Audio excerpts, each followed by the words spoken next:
Hello and welcome to the Overly Animated Podcast, where we take animation seriously. We talk everything animation here, including Voltron Legendary Defender, which we'll be getting into right now. I'm Dylan Hysen, and today I'm joined by Delaney Stovall. Hey, y'all. Andy Potter. Hello. And Alex Bonilla. Hola. We are here to talk all of Voltron Legendary Defender Season 7. That's right, the entirety of Season 7, which just dropped on Netflix yesterday.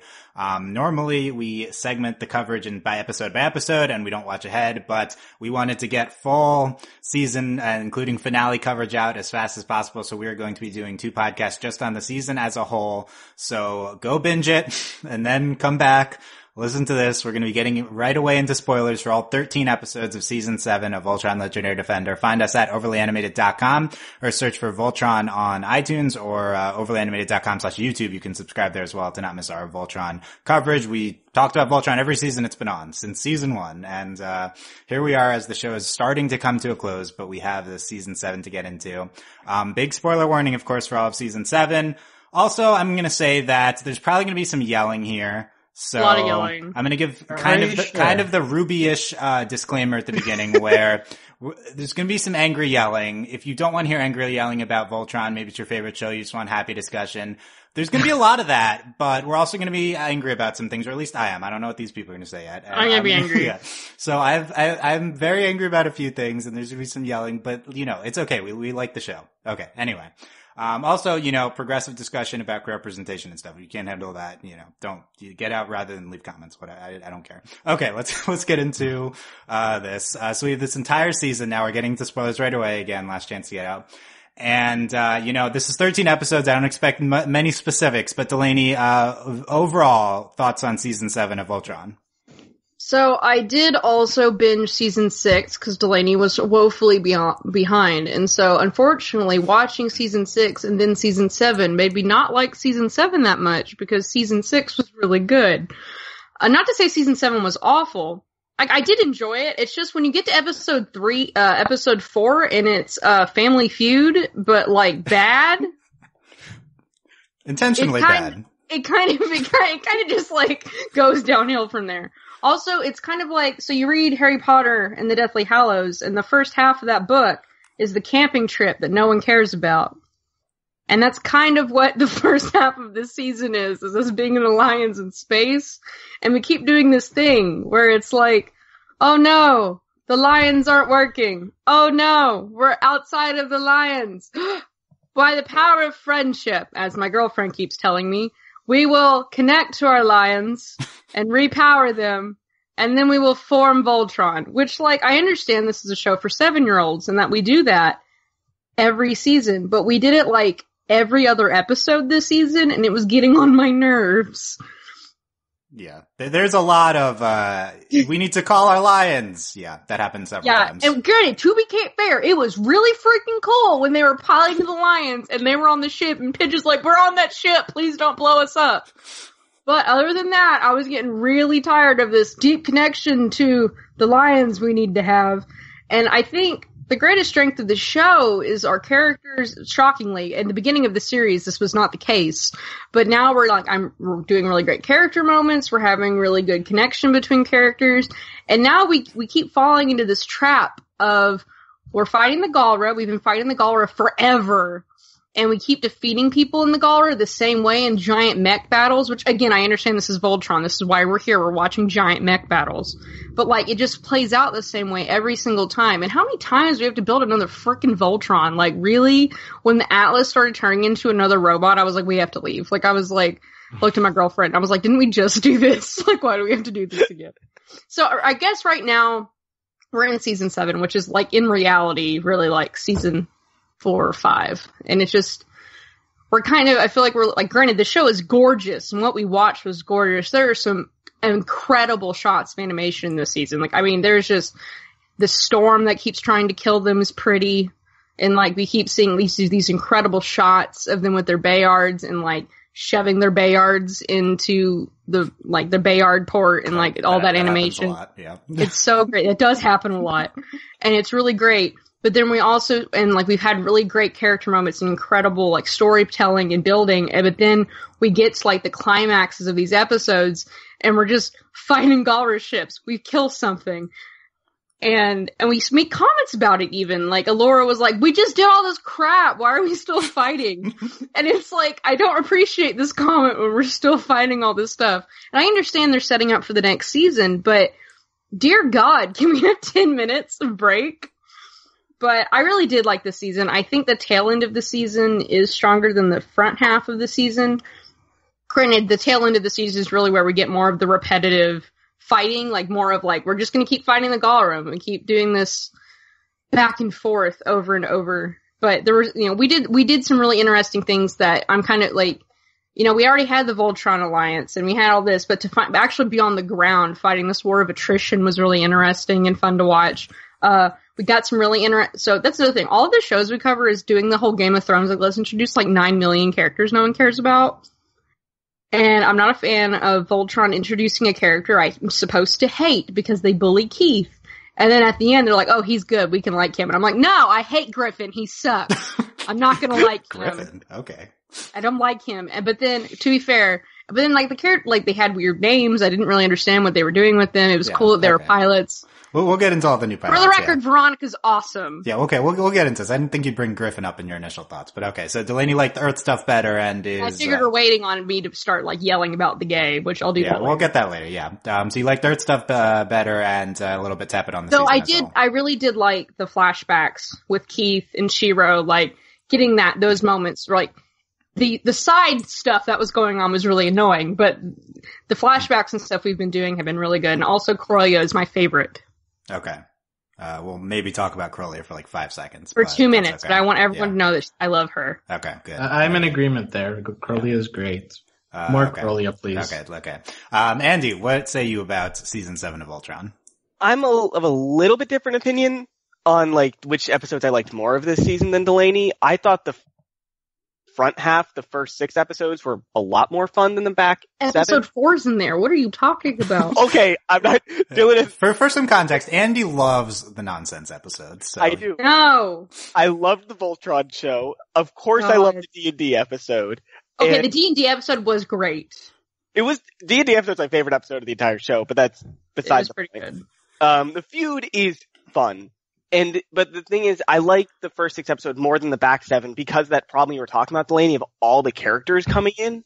I really was not feeling the episode 7 and 8. I forget the 2-part special where there's almost none of the paladins. You're talking about the Last Stand, aka the same name as the finale of Legend of Korra. So yeah, it's just so boring. AKA Beginnings 1 and Beginnings 2. Yeah, that's the actual comparison to Korra. Yeah, Beginnings.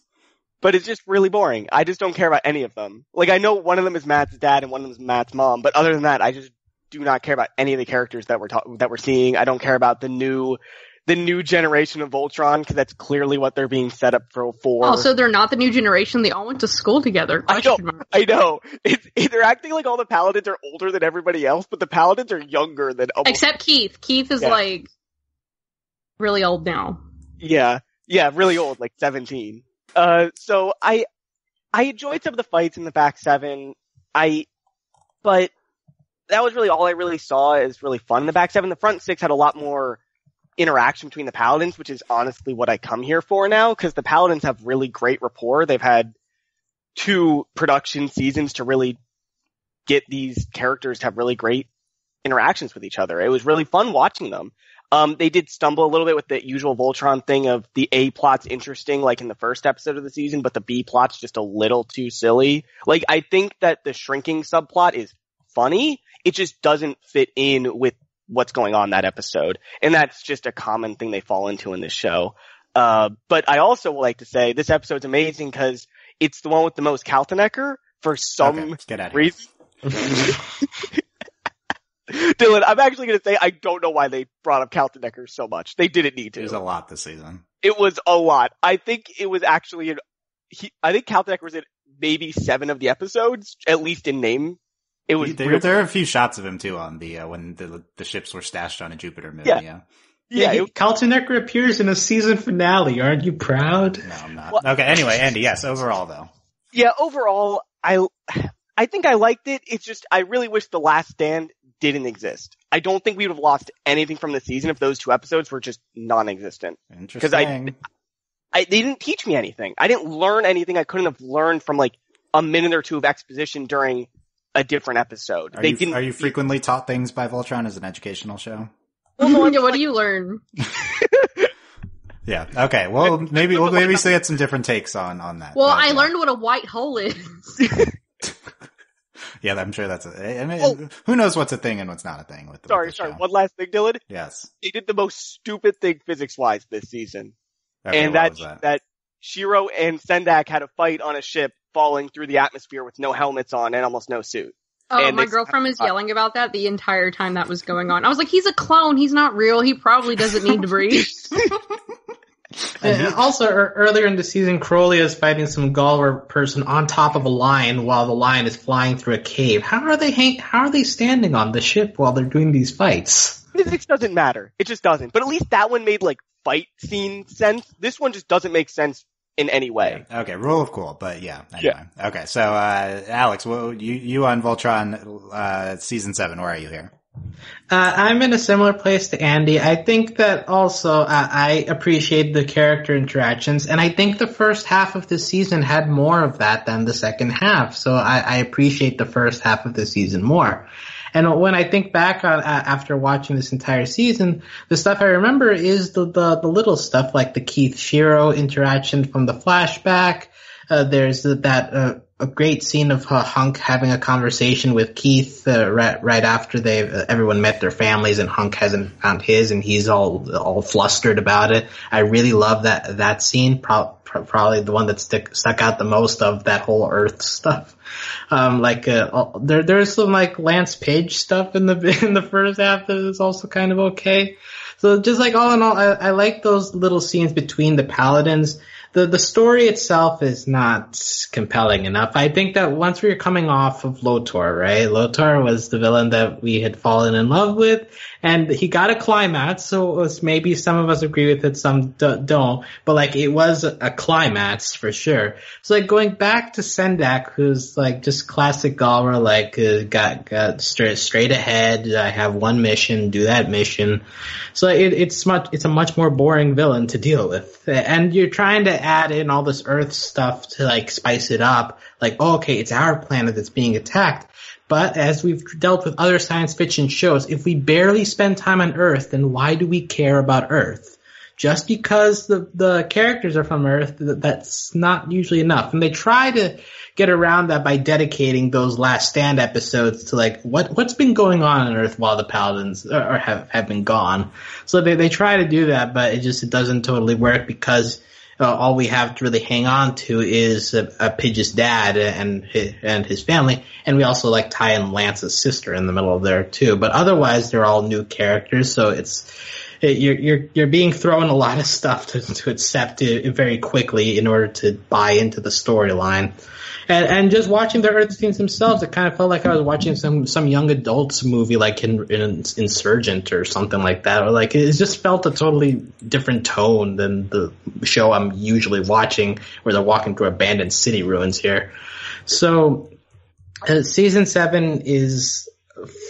I don't want to say it's a bad season, but I don't want to give it the courtesy of calling it fine either. It's like below average for a season of television, just because like there's not really a full episode I can say like, okay, I'll rewatch that and I'll have fun the entire way through. But like there are little bits and pieces I was able to pick up. They're like, oh, okay, yeah, I like Voltron. This is why I like Voltron, but nothing that really jumps out at you as like a top tier episode of the show. Yeah, okay. I like that you cited Insurgent, which is the second book in the Divergent series. So yeah. Oh, okay. They all end in agents. So. Did you just see the second one? Is that not the first one? Is that why you remembered the second? I don't. Insurgent sounds like a young adult book, right? Doesn't that sound like a post-apocalypse thing? Insurgent's the only book that matters, so the other two suck. Okay, hot takes. Okay, thanks for the context. At some point, I probably had a hot take on that, but I don't know whether I agree or disagree. Okay, this season 7 of Voltron is a huge step back from the previous few seasons of the show, and yeah, it's hard to not think that it might be because Lotor doesn't exist anymore. Seasons 3 to 6, which are really just the second batch of 26 episodes, was by far, like, more interesting, and Lotor was, like, completely, like, spaced throughout it, but we also don't get Hagar here, who's the second most interesting character in the show. Like, those are the 1 and 2, and just neither exist in these 13 episodes. I'm on the side where the Earth episodes are better or more interesting, at least. I was really bored for the first 6 episodes. Just nothing, there's no, like, driving action for the first 6. They're literally just floating in space. Yeah. And they're like, let's wait for something to happen. Like, no, let's not do that. Yeah, like, So the Ruins was good. Like, yeah, Ruins is one of my favorite episodes of the season. Maybe my favorite. If you want to say The Journey Within is like the best episode of the season, I think that's fine. Like, it's really well constructed, but I'm just not interested in them floating and like them going space crazy. And something clicked to me. I have a blazing hot take about this season, which I'm about to get to. Something clicked to me, which is that I don't care about these characters. Opposite of what you all said. I really don't care about any of them. And you know why? It's because 7 and 8, The Last Stand parts 1 and 2, were by far the most interesting episodes of the season for me. I was so much more interested in the shenanigans of Pidge's dad, who I don't even care. I didn't remember his name as I was watching. I don't care about him. But this Earth backstory, like, this was compelling. The characters, not compelling, at least in my view. So that's my biggest hot take. Last Stand parts 1 and 2. I don't know if I'm going to claim they're the best episodes of the season. I think that, The Ruins is better, but they're the most compelling episodes for me because I think this, backstory, even though it's very stupid, there's a scene where, I think Sam is his name, is like, literally like, catching the Earth, leaders up on what's happening in space the past, 10,000 years, and the Earth didn't even know aliens existed. right? Like, I was like, how are we this far?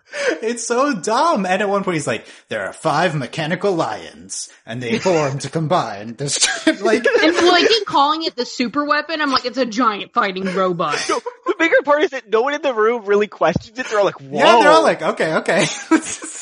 No, my favorite is when he looks the other guy in the eye and he's like, have you traveled faster than the speed of light? Have you seen an alien? Like, it's so, I'm like, dear God. And I was waiting for the guy to like whimper and be like, no. Yeah, that was maybe the stupidest thing I've ever seen. But I loved it. Like, that's the thing. I really like these 2 episodes. And I don't mean to come across like I hate our main characters. I just don't think they're as compelling as other things happening in the show. Like, I think I would say this season, I would agree with that, maybe. Yeah, I mean, at the very least, I think our villains have always been more compelling. I do think the Earth, like, plot was more compelling than the specific struggles of what's happening with them. At least for me watching it. And yes, this season we're not really struggling with the characters. Like, they're all pretty, like, okay.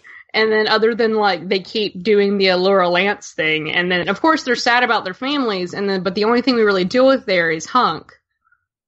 I actually think that the only personal conflict is Hunk of these paladins, because otherwise there's not really any real and I guess Keith sort of at some point has some personal conflict, but like there's not much really that the characters individually are dealing with. I'll take this for Pidge though.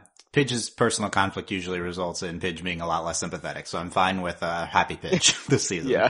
Well, Pidge is good. Pidge has her family. So yeah, that's literally all she cares about. Yeah, so she's fine, and she gets her brother back at the end, which we'll talk about. Sendak is the villain as I'm the biggest Sendak stan probably in existence. Mostly because he's literally Zhao, and like the only. Well, no, he's not compelling. Like, it's ironic love, but I love standing characters who are nothing. So this is to have no reason to stand for. This is why Dylan stands The Last Stand, because they're nothing too. No, those are filled with plot. Zhao is very compelling. Sendak is not compelling. So having him be the face of the villains this season is baffling. And I get that we're building to Hagar being the final boss in the last 13 episodes, but it's such, at least in the context of this season, it feels like such a mistake. Like, there's just nothing compelling about that side. Well, I always forget about Sendak. I'm like, oh crap, it's Sendak. Like, yeah, it's like, I don't care about him at all. Yeah, well, of course we don't care about him, other than that he's a mouse, so then that's cool. Is it ever explained why he looks like a mouse? No, like, don't. so We've had this discussion. We're not getting back into why the Galra look different. It's not worth it. And, of course, and by the way, in terms of finding the characters compelling, I was close to, finding Shiro very compelling because we're doing the thing where we're gonna make Shiro gay and we're gonna tell that story. That's what we expected going JK! in. And then it was nothing. And then it was nothing. And then we fridged his boyfriend and then there's nothing there. So that's, leaves a bad taste in your mouth as you're watching the season. We're going to rant about that. And then we haven't even gotten to the finale, Lion's Pride Part 2, which I think is the most ridiculous episode of television I've ever watched in my entire life. It is the stupidest thing. And I've said this before about Miraculous Ladybug, which is a very stupid show, and I love it. Stupid doesn't mean bad. It just means it's ridiculous. I think Lion's Pride Part 2 is bad ridiculous. Like, it's a gorgeous thing, but nothing happening has any explanation. And it's all just very, very dumb and kind of an insult to the audience's intelligence. And that's the episode more than any of the previous 50 episodes of Voltron where I'm like, okay, we're watching a show for kids. Like, no, we were watching this episode and my girlfriend, like, we're in the middle, like, it's almost at the end. She's like, am I gonna get the emotional,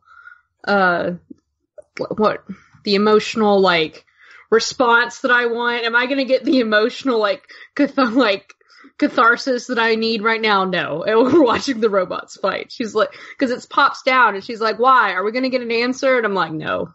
Yeah, it's just robots fighting. And we've obviously had this before, but this is the stupidest robots fighting we've ever had. The moment of the Atlas turning into the giant robot is one of the stupidest things I've ever seen in my life. Was the sequence even longer than, like, the Voltron sequence? Like, can we not also, that is the thickest robot ever. That's not the problem. How did they accidentally make a robot that can transform? That isn't possible. Shiro, he connected to the ship, because didn't you know Shiro is like this super mega clone who not only is connected to the Black Lion, but apparently the Altean Castle of Lions crystal. Yeah, see, they used Altean technology, and apparently all Altean technology can turn into robots if you believe hard enough. I think that's true. We can dig more into it. I don't think you have to believe. I think it just does it. The Atlas was powered by that crystal from the end of last season. It was honestly just bafflingly stupid. And I felt stupid watching it. I don't know. I'm usually not this mean about this. Well, I was watching it, I'm like, at least it's not a Robeast ? But I'd like, it's basically a Robeast. Well, the other thing is a Robeast that came down, probably. But Dylan, didn't you say you liked the second half better? You're like talking all this bad stuff about the second half. Oh yeah, it's because I basically just have nothing to say about the first 6 because it was just boring. The second half is enraging, but it also has compelling elements to it. And there are things I liked about this. Like, I think the Earth plot in general is very interesting. And I liked, it's kind of very striking seeing all the Galran technology on Earth. These shots of like, it's like Japan, but there's a thing on it. Like, whoa. Yeah, no, cool. It was really, especially because like when we get these like alien movies, we don't get that. Like a lot of times we never get to the alien occupation part. So this is really neat, I thought. I think I think it was worth doing the stuff on Earth, even if it feels just kind of very inconsequential compared to the Galran politics of last season, which was not as compelling, but felt so much bigger. Like, this determines the fate of the entire universe. This is just, we're battling the stupid mouse on this one planet. But yeah, Lion's Pride Part 2, I'm so angry at this episode. It's so stupid. That being said, the last 2 minutes are very good. I wish the, whole season was about the last 2 minutes because that was way more compelling than anything else that happened this season. Last 2 minutes, just the montage? Yeah, the aliens coming to Earth, helping rebuild Earth connecting with the entire universe, having a portal open up to the sky, having aliens come down, us meeting the resistance. Like, why didn't we spend time with that? Why are we montaging through that? That's actually interesting! But can I ask you a question really quick? Like, yes. Not about this montage? Are the Paladins still flying Alliance, or is somebody else? Cause unclear. This whole time, I was like, they did not die. Don't toy with me like this. Like, solid 3 minutes. I'm like, you are playing with me and I don't appreciate it. And then I'm like, for like 30 seconds, I'm like, they're dead. And I'm like, no, they're not. They're not dead. Don't toy with me. Yeah. Like, rude. Unacceptable. Yeah, look, the season established that they're controlling those lines from their hospital beds. So why are they not wearing their armor? Like, they're just like wearing like random clothes and doing it. I believe the intent of that montage was it takes place over the course of like half a year, so they get better and then they control the lions. Maybe. Maybe. Let's talk about this finale since we're there. Lion's Pride Part 2. Is anyone more positive on it than me? No, why would anyone be more positive? It's a giant robot. Why are we doing this for the 9 millionth I mean, time? okay, a counterpoint is this is a show about giant robots fighting, so of course the finale should be about giant robots fighting. Have we not fought enough giant robots though? How many giant? The entire first season was Monster of the Week, and it was a giant robot every week. Look, what matters is who's controlling the robot, who's in the robot. But the problem is we're doing this whole fight and we never get reaction from the other robot because there's nobody in the robot. It's like a drone thing. And then at the very end, okay, it's an unconscious Altane. Great. But if you're just battling a machine, there's no emotional impact to the fight. Whereas the Lotor anti-Voltron, not only is that robot cool, but also the person inside it is a person we have a connection to. So that makes the fight all the more better. Yes. Here's the big, so let's compare this to the the thing is we kept stabbing Voltron and I would gasp, but then it didn't really do anything. And I was and I'm like, can we maybe not do this double sword in Voltron's chest and it not hurt somebody? Not that I want the Voltrons, the paladins to get hurt, but no, they're fine. It's fine. You one time get stabbed and Pidge gasped and I was like, oh my god. And then Pidge was like, oh my the lion's hurt. And I'm like, I'm upset. Yeah, we can't touch Pidge. This has been established. Don't hurt Pidge, duh. But yeah, let's compare this to these Lotor fight from last season because we loved that robot fight actually on the podcast. It was so at least. Good. Yeah, the dark Voltron, Negatron versus Voltron. And I would say that I think it's a better fight sequence, but I also think this fight sequence versus Anonymous. By the way, I interpreted this robot / Robeast, which I think it's supposed to be a Robeast as female. I think it's kind of female coded, this Robeast. Yes or no? I would agree with that, yeah. I wasn't thinking while watching it, but when you said it, I agree. Yeah, I mean, it's pink. I think it kind of has a female figure a little bit. Yeah, I mean, it's a robot. It's not as thick as the Atlas, but yeah. Does thickness correlate with gender? Is that a thing? Is the Atlas female coded? I think the Atlas might be female coded. Ooh. You see those hips on the Atlas?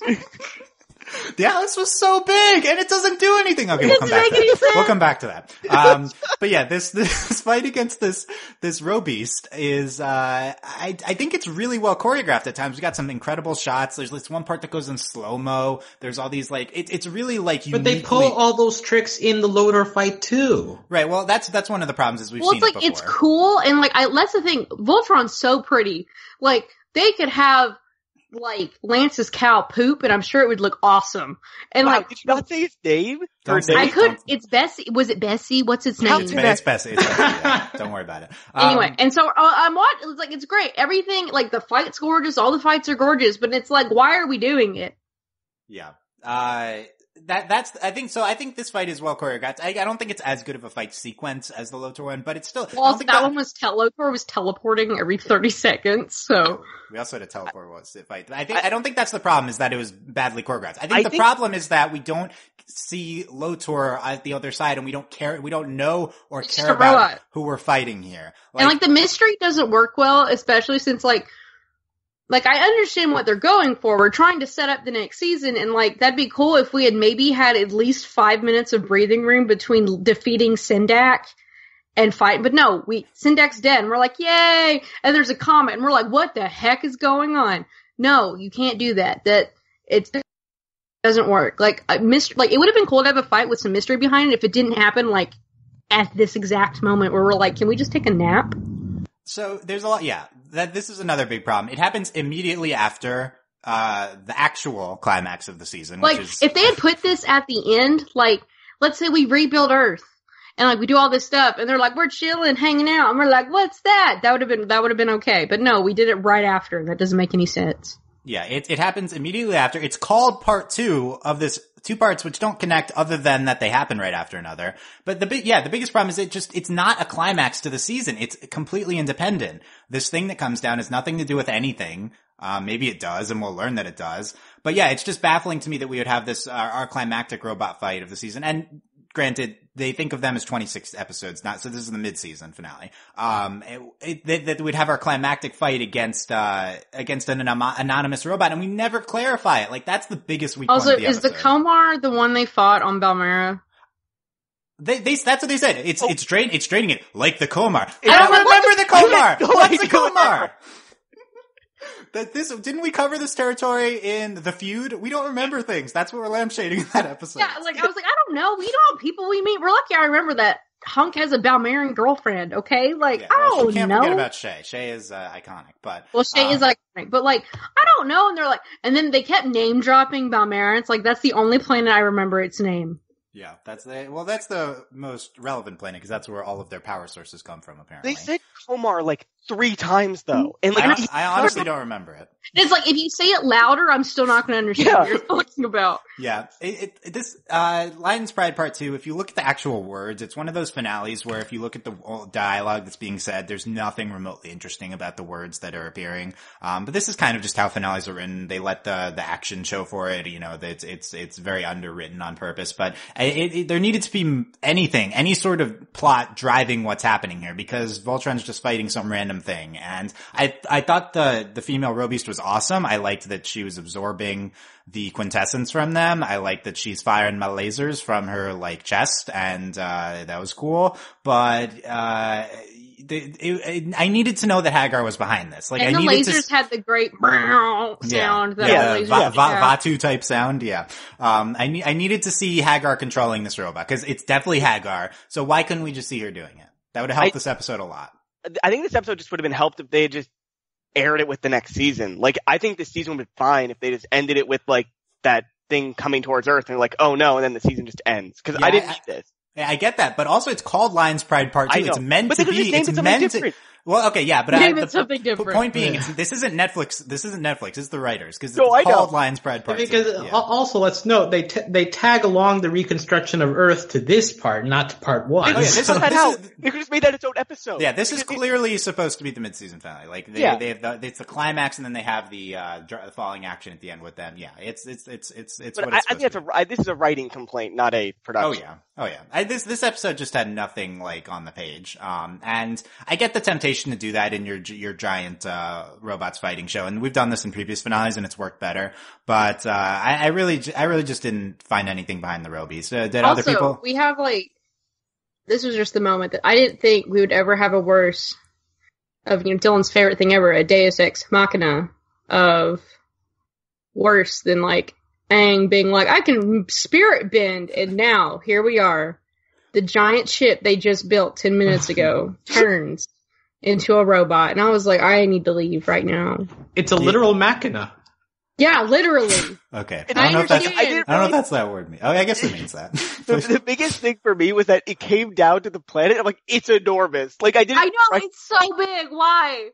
There's this incredible shot. They scaled it so well of it punching down. Yeah. And they look up at it. I was noticing the storyboarding sequence because it's so incredibly well done. Lance reacts to it. It's is that the Alice? And it's so careful to tilt the shot. We're looking. I loved how it was executed. It's just the stupidest thing I've ever seen in my life. Why the is this giant robot coming from the ship? There was no explanation, and it was this huge insult to the audience's intelligence watching it. But by the way, did this Atlas actually do anything in the fight in the end?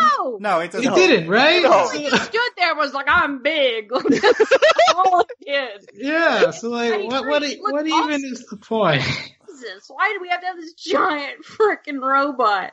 It was supposed to be distracting Delaney. It was trying to distract it with... No, it's so big. It's oh no, Voltron's dead. Let's make a bigger robot. Why? Yeah, okay, I don't know. There's only so many ways I can say this is stupid, but... one small positive I would like to pull out, when they drag the Robeast up into the sky because it has a self-destruct or whatever, and Keith is it's been an honor to fly with you all. I got a little tug out of that, even though I know that they're not gonna die, but still, the shot of him being the leader and we're gonna die together. It's been an honor. It was nice. I just want to give one little piece. Okay. I also hated that sequence where they... I liked it because it's a cool thing to do, but yes, at the same time I was they're not gonna die. Yeah, so I don't care. The problem is it's okay, we defeat this thing. Oh, it's self-destructing immediately. We gotta take it to the sky. Yeah. Stop! I don't care. Stop! Why are we just continuing to do stupid things? And they're the blast radius will engulf half the Earth. This is so stupid. Stupid. Okay. I think the very beginning of the fight was actually pretty good when they were still lions and they'd use the Atlas to protect them so they could transform into Voltron, but then it immediately just stopped. And then they didn't show us the sequence, and I was like, yes! Yeah. They just came down and punched because part Lions by Part 1 begins with a transformation sequence. But, I think the fight's good. I think this is a gorgeously constructed episode. And like the swords, and she's like, I'm spinning my swords, you can't hit me. That's cool. I like it. It's really, there's a version of this episode which is great, but it's just, not even close, I think. It's if they explain it for 2 minutes right before it, and then it's fine. Just put some basis behind what's happening, but there's no explanation for anything. It's not right happening. after we defeat Sindak. Yeah, that too. I think that was the better, that ends up being the better fight sequence of the season is Shiro versus Sindak. Oh, it's so good. It's because there's emotion behind it, and Sindak was our big bad all season, so Also, this literal entire time, I'm like, if they kill Shiro, I'm out. Yeah, well, we did that once already, and I was like, he's already died once. Yeah. He lost his arm. His boyfriend broke up with him. Then his boyfriend died. Can we give Shiro a win? Yeah, give Shiro a win. Well, we gave him the Atlas. He wins. Yeah, he gets to be a giant robot. I will say that was one of the best. I think that was a really good moment. This kind of Star Trek, they call him Captain, and they're like, the bridge is yours. And I was like, this is good. I was like, this is good stuff. Yeah, I like the move of giving Shiro control of the, and then Corinne's like, oh, thank God you're back. I think it would have been better if the Atlas did not turn into a giant robot. Because, yes, absolutely. Because I don't think Shiro needs to be piloting giant robots anymore. I think, that's behind him. Is this maybe what we're doing? We're like, oh, well, we have the Atlas. Voltron can go save the universe or whatever. Yeah, I think so, probably. Yeah. Before we move on from this episode, I just want to say one last thing, that Pidge was really savage when she shot the other robot in the head. In the jaw? She was like, boom! Great. And she's like reaching for her. Oh, that was good. I agree. Like, nobody, I'm just amazed that nobody else in Voltron's like, wow, Pidge, good job. Like, they just move on immediately. Pidge just assassinated the robot. Yeah. It was so good.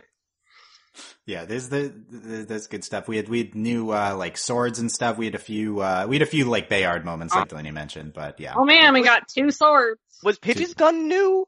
I don't know. I don't think so. We also had extendo wings from earlier. Yes. Oh my god, those are amazing though, Dylan. Just bigger wings. And then we have the turbo wings. We already had wings too, so these are just bigger wings. These wings are so good. Yeah. Why okay. Can it make everything bigger? That's my question. Yeah, giant head time. I'm gonna put the thing into the bear and my head's gonna extend. I got okay. Big head and little arms. The last 2 minutes of the episode, before we move off of this is, Shiro's memorializing everyone who died, including Adam. We'll get back to that. They're like, yes, let's zoom in on Adam again and make us all mad again. Yeah. So Matt comes home. The whole resistance is there in one shot, but Matt comes home especially. We see everyone at everyone's hospital beds. Shay visits Hunk. I'm very hyped for Shay being back. This is good. This is good stuff. Yeah. Pidge has, Matt and the family, Lance's family. Allura has all the Alteans, I guess, and the Keith, mice. And the mice. Keith, Mom, and I guess that was Colavan. Yeah, it's Colavan, because she's got a new boo thing, and it's Colavan. I'm loving it. Oh, are they dating? Obviously. That was implied in the Colavan was earlier in the season. I already forgot what he looked like, so I didn't even know. It's true. Okay. That's good for her. I don't know. She deserves the best. I love her. I have no opinion on Colavan, so I don't. I don't have an opinion on Colavan, but Carly can do whatever she wants. I mean, I guess he's the leader, so that's pretty good. Rest of the plates of Malmora were there too, and they were still refused to take off their helmets. Yeah, they were just standing there with the helmets on. It's Earth is the defenders of the universe, Shiro says, and he's the beacon of light, and basically Earth, I guess, is the hub of the new resistance or whatever. But I wish the Atlas robot had floated down right when he said that. I might have died if he did that. Yeah, where's the Atlas robot in this montage? What's he doing? Is he helping? What's he doing? Yeah. I guess she, since we're coding this as it's a woman. The Atlas. I have no take on that. The aliens there. We open a portal in the sky. Everyone's helping to rebuild Earth. This is good stuff. Aksha's there when she comes and Keith is visiting Dad's grave. This and is Aksha's creepily standing in the background. I love this shipping. I'm about. Oh, you're into Keith and Aksha. Absolutely. Okay, please elaborate. Really? I know. I'm like an OG Clant shipper. Yeah. So what about it appeals to you? Ash is cute. That's what it is. She's pretty cute also, in that shot. Yeah. He's part alien, and he needs an alien boo thing. It's true. He needs another alien. You like your mom, and it's true. He needs another alien. And they're both kind of edgy, so I can see it. I don't know what Aksha is. Her actions do not I make don't actions. think she's girlfriend. Is that a pun? Don't make really much sense to me. But I like the full circle of it because she was the one, whatever episode that was. Yeah, she was the with one the in space whale. In the whale, yeah. So yeah, and then we go to I was in my notes. I was calling the Roby Shitron, by the way. That's my nickname for it. I want everyone to know that. I mean, I can't read it on the podcast, but Dylan's outline's hilarious. There's one line that I'm particularly proud of. Which I know which line it is. And I'm trying not to like I'm being careful. Okay, but we learned that the source of power is an Altean. Yeah. We know where they went now. Yeah, so I think the obvious read on this is that Allura, there's a liner in the season that, Kolovan's like, I sent a team and the Alteans weren't there, so Allura scooped up the Alteans and is now using them, not Allura, Hagar. Hagar's using them to power new Robies. Whoa, what if Allura is Atreus, the villain? That'd be better. I mean, it just seems like a very obvious conclusion. Hagar is the one powering this Robies. Yeah. Hagar stole the Alteans and is now continuing Lotor's experiments. I guess one of the things that's up in the air is Lotor like back at all? Like that could be a complication for the last 13 episodes, but it leads you to an obvious place, but I'm very interested in going there. I'm all about that potential plot line for the last season. Yeah, but also Hagar seems to have more. Where we last left her in season 6, she seems to have a little bit more of a mental clearness. So, I guess now she's more in touch with her Altean side. Maybe she's. I think she's like I'm a Nerva again. Like I think that's like who she thinks she is. Yeah. She's a Nerva now. She knows she is. So that's we should probably call her that. But yeah, it's that's a lot more interesting than female Zarkon, like having a Nerva be aware of everything. So I really just wish we incorporated her more this season because she's so much more interesting than. Well, her abandoning the Druids, I think, is really interesting. Like, yeah, that is interesting. Yeah, so let's talk about that before we get into other stuff. I feel like other than in general the Earth stuff, the Ruins is the episode I want to talk about the most. From the also, man, we got played so hard. I was like, wow, I was feeling sorry for you. And then you got tricked. I got tricked. And then Coriola's like, what's this over here? And I'm like, oh, you overreacted. And I was like, no, this is suspicious. Yeah, they had a fake it. Yeah, they had that moment where you're like, okay, this is the typical episode where the mysterious guy we meet's gonna be evil. And she's like, oh, you have all these blades. He's like, oh no, let me explain why. But then it's like a double fake out later. Yeah. And then she picks it up and it's like, it's flickering. And he's like, oh, y'all gonna die now. Well, what's the point of him faking them out? He could have just done that bubble thing. I think he was buying time for something. Not clear what. Yeah. Andy, what do you think of the Ruins?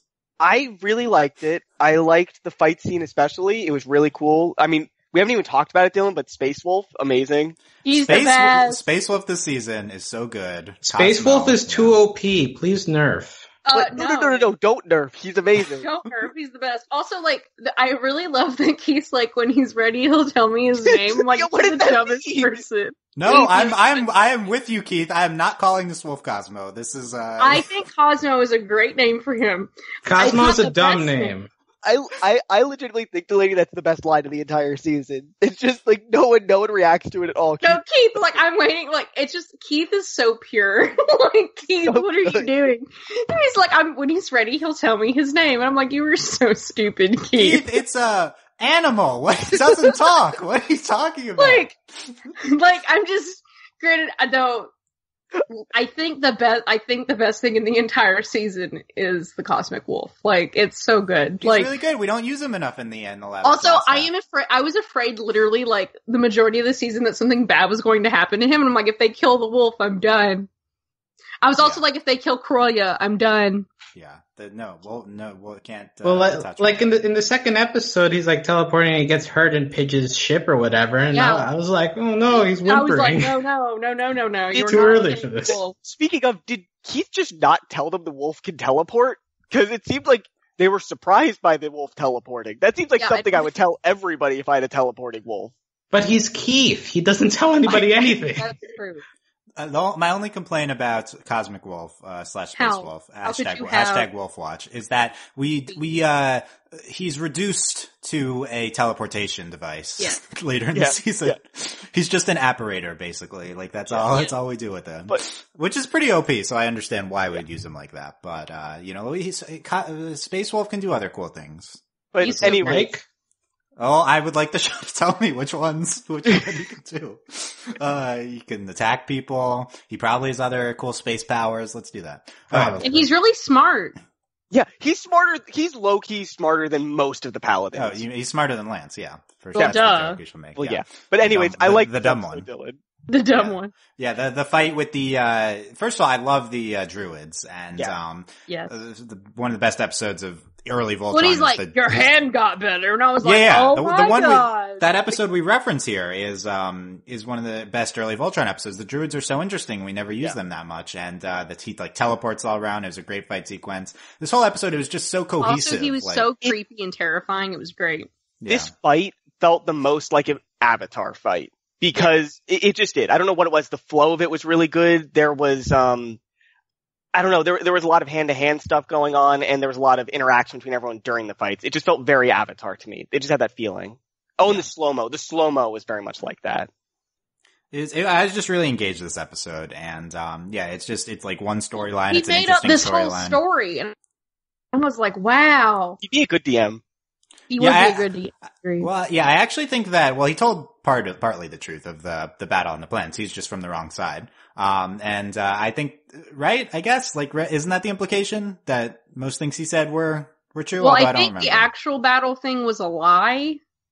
Was there not a battle and it was just him or something? I think he told the truth, but he just obviously was not on the side that he said he was. Well, I think what it made it sound like was that in the battle, all of the blades died, but in reality, he was luring them there, and that's how he was killing them. Yeah, I guess it's unclear. Could have just been him, yeah. Because when they recover Kolovan, he says there were others on another part of the universe that they need to go find. So it obviously wasn't actually in all of the Blades of Marmora coming to this planet.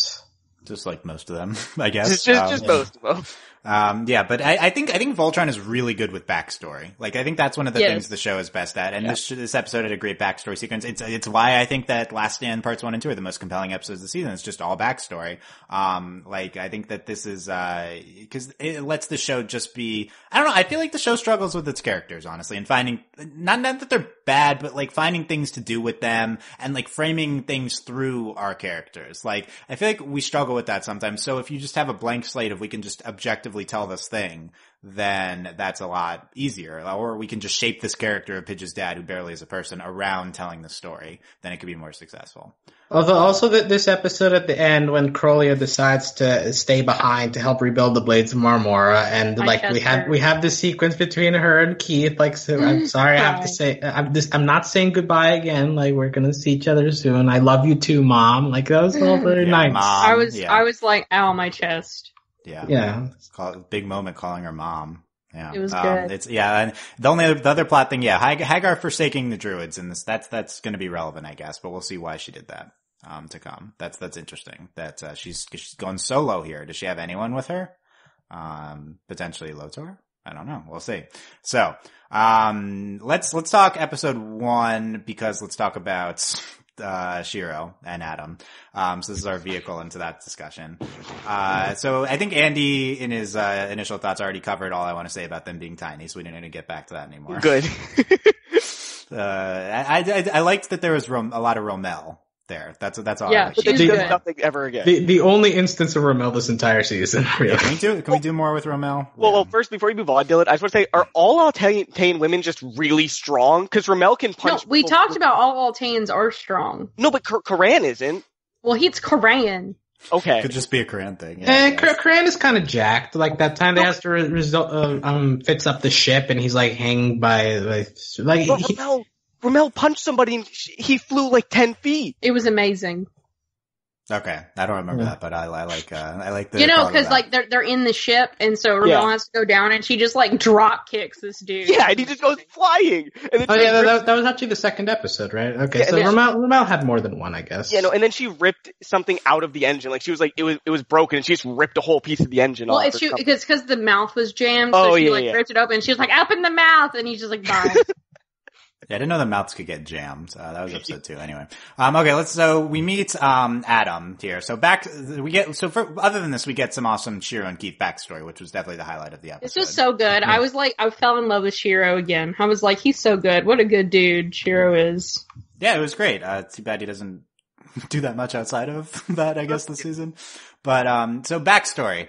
Flashback to the Comic-Con panel where they screened this first episode at there, and then, Lauren and just in general, they talked about how Adam is Shiro's significant other. I was wondering, I saw this comment, like, Lauren says Adam is Shiro's significant other. But they also watched the episode, but then I learned that it happened in the episode, so like, why would she need to say that? Now I understand. It's because it's not obvious from watching the episode. That's why she needed to outline it. But yeah, they say that, Adam's Shiro's boyfriend. I believe they've called Shiro gay specifically in interviews, although I'm not 100%. But yeah, they talked about how like, this is important to them and like how awesome it is. Shiro's gonna have, Adam's gonna be in the season after that. And yeah, so we're all very excited about this. Voltron queer representation, Shiro, maybe the show's main character, like, I guess not anymore, but, very prominent character, at least, being queer, like, this is huge. Okay, so we get to episode 1, and we have the sequence of Adam coming in and, like, talking to Shiro, and it's cute. We're like, yay, they're in an apartment, they live together, this is super gay.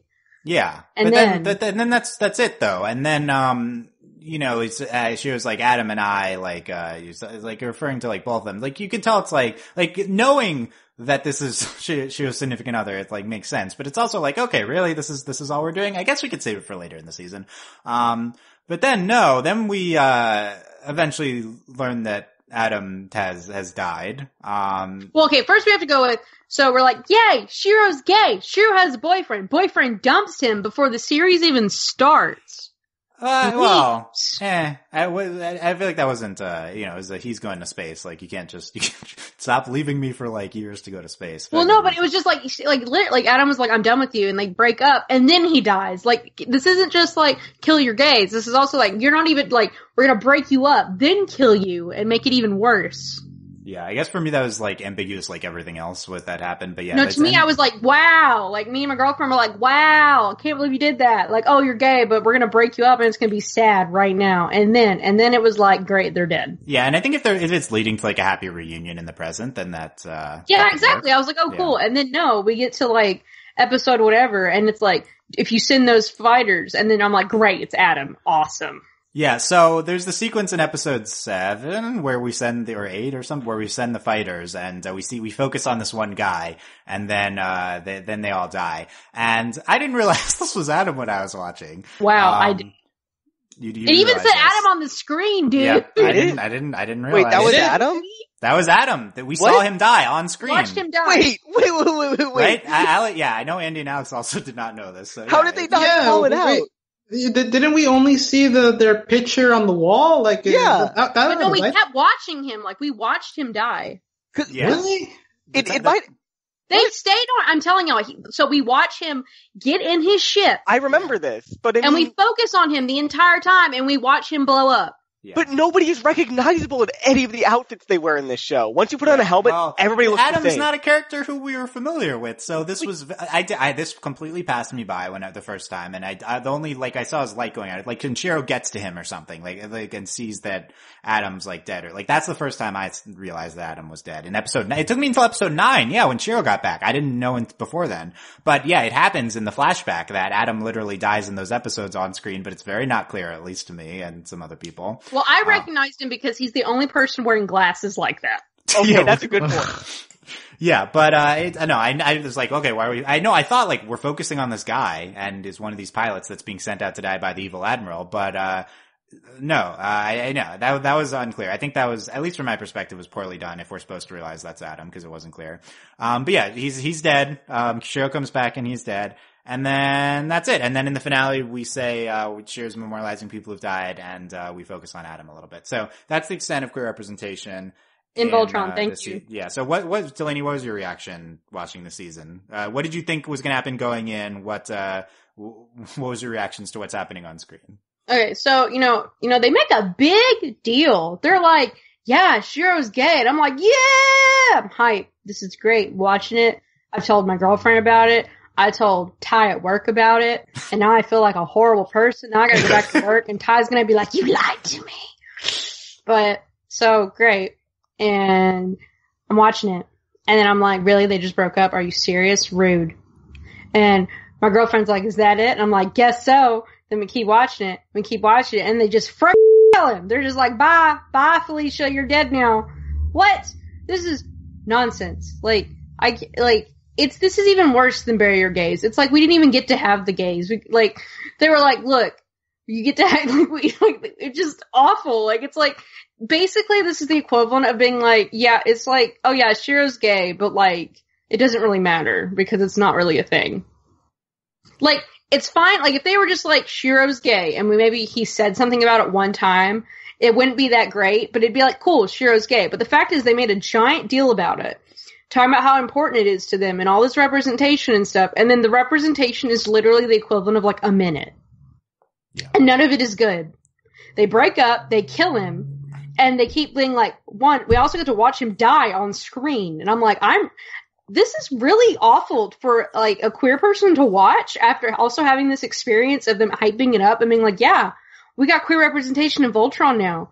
And I'm like, you just murdered him for no reason. It was the pointlessness of it all. It's not like they had a chance. They literally all just got obliterated. Yeah. So I'm really mad about it. And honestly, I really enjoyed the Ezor and what that other girl's name is. Ezor and Zethrid in episode 3. Yeah, and Zethrid is. So we're in episode 3, and me and my girlfriend are watching it, and then she's like, I will always take care of you. Me and my girlfriend are like, gay! That's gay! And then, of course, they I don't know if they die, but they explode. Which I wasn't that upset. I was like, well, at least they were gay for 30 seconds. And it was a little bit more explicit than even Adam and Shiro living together, apparently. And they've had chemistry in previous seasons, so True. It's a little bit more viable. Whereas Adam, it's a new character we just pulled out of our butt. And well, I'm fine. I'm fine if they're here's Adam, this is Shiro's boyfriend. I'm cool with that. I don't care. But then they break up and kill him, and it's that's all they do with him. They're like, here is his boyfriend. He broke up with him before the series even started.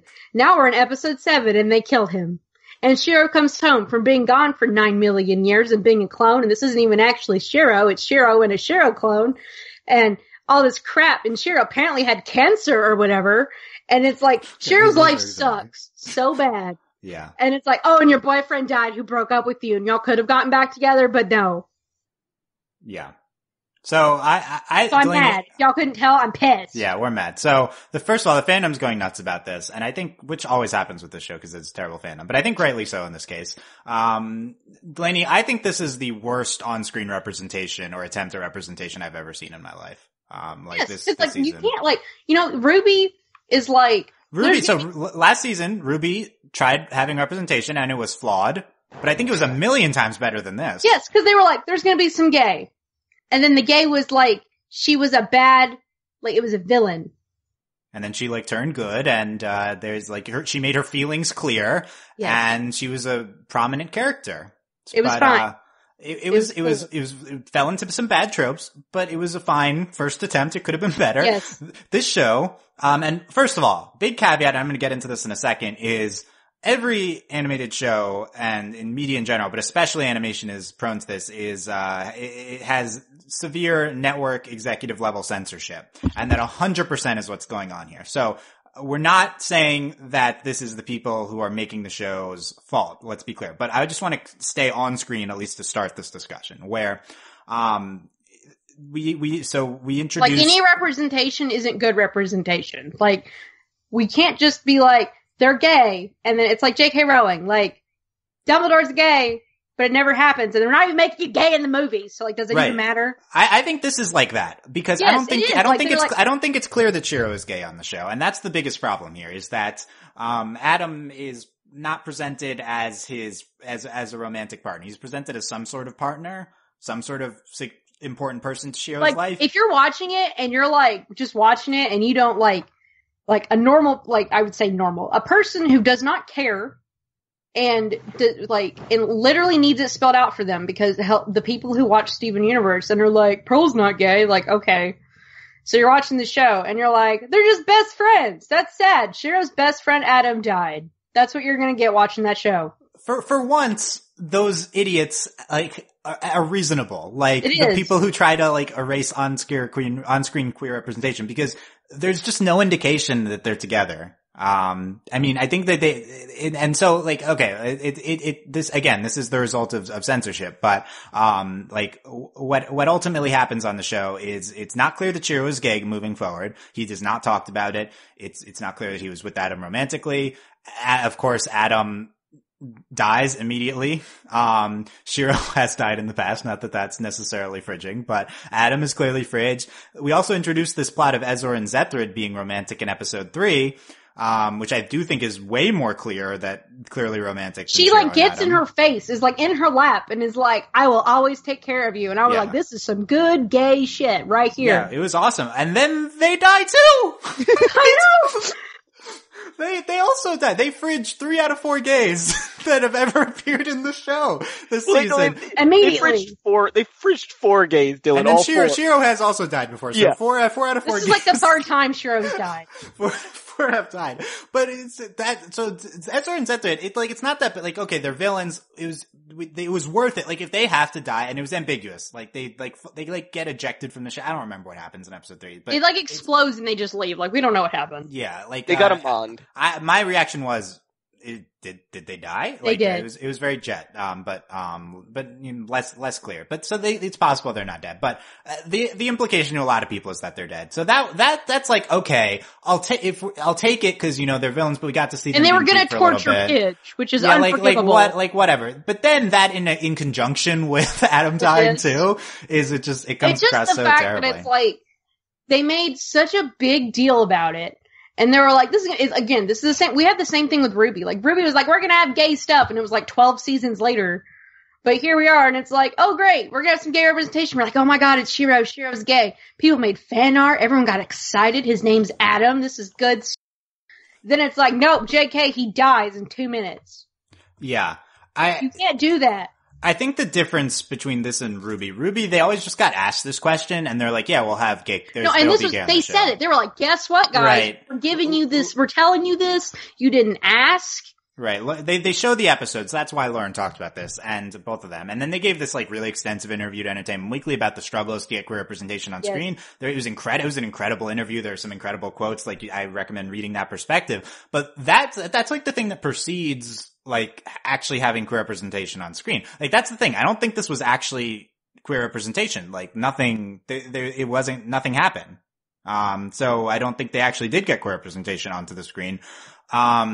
So, like, why did Lauren talk about it? Okay. So let me present this perspective. I think that it takes a lot, even for Lauren and Joaquin, to even be able to say that Shiro is gay outside of the show. It takes a lot of, like, fighting and executive approval to get to even that point. And that has nothing to even do with the actual show. So, like, I think Lauren, she knows they didn't actually get this really onto the screen to an extent that they would like. But she thinks that the most meaningful way to actually influence, like, it's like really meaningful to a lot of queer people watching to have, like, one of their favorite characters, like, be gay. So, like, she tells us. Because that's all we were able to get. So I think that's the reason why, is like, that's incredible on its own, is that one of the creators of the show were able to tell us that one of the main characters is gay. So, like, I think that has meaning on its own. The result though is that the audience ends up being queer baited in terms of the actual show. And I really don't use this term queer baiting lightly, because I think people way overuse this, and it also doesn't even matter as much as actual representation. But I actually think this is a rare instance of actual queer baiting, because we were told at the Comic-Con panel Shiro's gay, and then we watch the show, and then no one's actually gay, and Adam dies. Like, this is kind of textbook definition of queer baiting. And like getting gay people excited to watch something, and then not actually following through. Because if you tell us something's gay, we will watch it. Yeah, which is what this was. But that's not why Lauren and Joaquin are doing this. They're doing it because they didn't succeed in getting Shiro and Adam. Let me bring in this quote from, well, I don't know. I'm still concerned though, because, Like, I understand, like, censorship and having issues, but we're also still on Netflix. I know they can get away with, like, maybe 10% more than normal. Right, that's what they said in the interview. They said, it is easier on Netflix to do stuff because, in the interview with Entertainment Weekly, because there aren't the advertising executives, but there still are executives. Let me pull in this quote from Inverse.com. They did an article with, Shiro's voice actor and, Josh Keaton, and, he says that, I don't really know all the going on behind the scenes, but it almost wasn't going to happen. Alternate takes of Shiro and Adam talking to each other were recorded that were way less explicit about their relationship. We had to record other stuff to make it more vague. So, in canon, and I also note that this definitely is true, but like, this is, we've been told this, there are other alternate versions of the scene, and they say it's even less explicit. Like, there's a less explicit version of the scene. Right, exactly.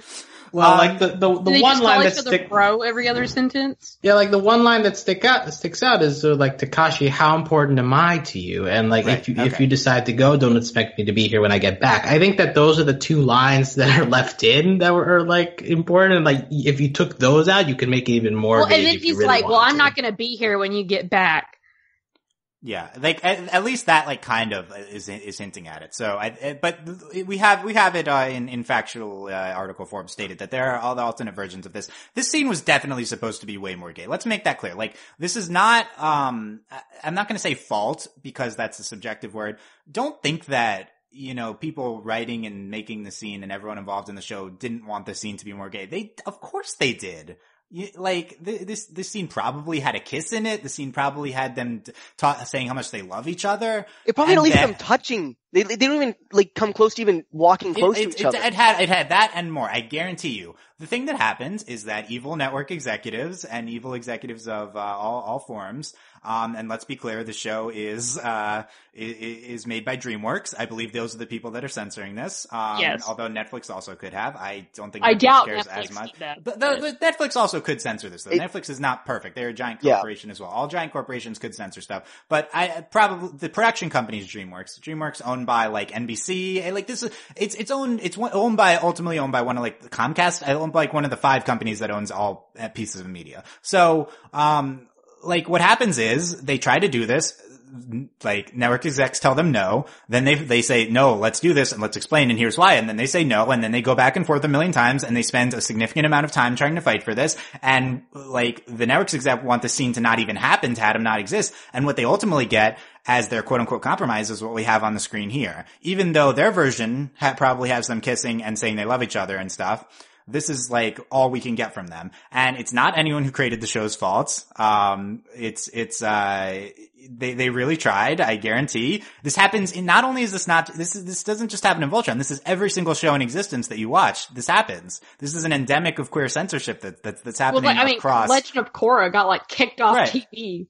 Right. Well, and the Legend of Korra, the Korrasami scene at the end, that's the censored version we got. Like they wanted more. That's the censored version we got. There's on record on Twitter people on Star vs. Force of Evil saying that they run into queer censorship all the time. We've reported that Mistcons has had significant queer censorship. Like this literally happens in every single show. So, like, this is the best we could get. It's so frustrating though. Like the reason why we're mad is because it's just really frustrating to hear like, okay, Shiro's gay, we're gonna get gay this season. And then it's just not there. And it's not only there, it's kind of negative, like in Adam being dead. So, I don't know. I'm not sure whether it's better or not that this happens. I think it's better. I think it's still better that we know that Shiro's gay. I think that's still meaningful. But then we did see it. Like we saw something. There's at least something we can connect to our outside knowledge that we know that Shiro's gay to make a more complete picture, even though DreamWorks is horrible. Like even, or whoever's doing it, you know, like there's something that we can connect. And I think it's worth it, even though all the young people who love the show, like, are so incredibly angry right now. I think it's worth it that they know that Shiro's gay. So I do ultimately think that Lauren and Joaquin should have said this at the panel. I think there's a better way to do it. They're probably like, their hands were tied. They couldn't be like, don't expect anything. Don't, you know, like marketing, like is going to come in and say like you need to hype up the season. We're going to like promote that this is going to be cool. We're going to like set up an interview with Entertainment Weekly where you're going to talk about, this, like we're going to get on board. We're going to try to get people excited for the show. That's called queer baiting though. So that wasn't good. But I still think that, it was worth it. If this was the best case scenario, I think it's worth it. So I'm glad at least that we know that Shiro is gay, because this is a main character of a show being queer. That's a huge step that, Steven Universe has Ruby and Sapphire. I mean, obviously all the characters on Steven Universe, but aliens and stuff like that. This is a huge step forward. Just knowing he is, even though it's ultimately just going to be a blip on the radar for hopefully more significant queer representation to come. Yeah. Okay. Anything else, Delaney? I mean, it's just so frustrating. Yeah, we're just. And I think, obviously the creators wanted more, but I do think they are a bit to blame for how we were misled. It's hard. I understand that perspective. That I'm not saying it's not like I'm not going to be one of those people who hate tweets at them, but I do think obviously something could have been done because you can't go to Comic-Con and be like, Shiro's gay, and everyone flips out, and then this is what we get. So it's hard not to imagine that Joaquin and Lauren had a better route to go about this. But let's remember what I said, that their hands probably were tied with marketing telling them they can't be like, don't expect much from the season. Right. They would have been maybe fired because they can't do that. And yet, but still what's interesting though is talking about it in the interview though. So that's interesting. And I think it's the same mindset. They're like, okay, this is going to ultimately help people that we're just discussing it. And the interview is so weird because it's setting up something that's way more explicit than had ended up happening. So I feel like there's some disconnect that they still think. I think there is some mental disconnect where Joaquin and Lauren think that actual representation happened on the screen. That's what I was also going to say was that I do think that they might They just fought so hard for this that they can't just mentally accept that it didn't happen. They tried so hard, and this is what we got, and it still is. There's still lines there. It's still something about it. So I think that they're like, okay, we got it on screen, but we don't think so. We don't think that they really did get much of anything on there, but in their minds, they at least got something. But then there's also still I doubt DreamWorks made them kill Adam. Okay, that's another thing. I do think that was their fault, yeah. And that's the thing that, honestly, that's what I'm irritated about. I'm used to getting, that's, actually gay, but then they're but it's not as queer-coded as it could have been. I watched that scene and I was like, they're gay. And I understand that, it wasn't as explicit as it could have been. But then they killed Adam. And that's what I'm really mad about, is not so much that scene, but it's the killing of Adam. Yeah. And how purposeful it had to have been. We keep, Shiro staring at the wall, and then we go back to the wall. And I'm like, really? Did we have to kill him? He not only did he break up with them, they kill him. And that's what I have issues with, is not so much the weakness of the representation, but they buried your gay, and we didn't even have him. Yeah. I agree that that's their fault, that they're, not fault, but I agree that it's probably not DreamWorks that's killing the Adam. issue I mainly have with they said in an interview the reason they killed Adam was because it has, the typical things you hear, stakes, it has to be, everything going wrong on Earth, an emotional attachment to the characters. But my thing is, how many we've killed, I didn't cry when Adam died, I was mad. My girlfriend sobbed when they killed Admiral Sanda. Oh, interesting. Yeah, Adam, that's not a death that makes you sad. It's just, it just enrages you. Yeah, I agree with that. The thing was, we got to know Admiral Sanda. She sucks a little bit. We'll talk about Sanda. And the thing is, my girlfriend, believed in her so much. And when she, betrayed her, she was like, I trusted you.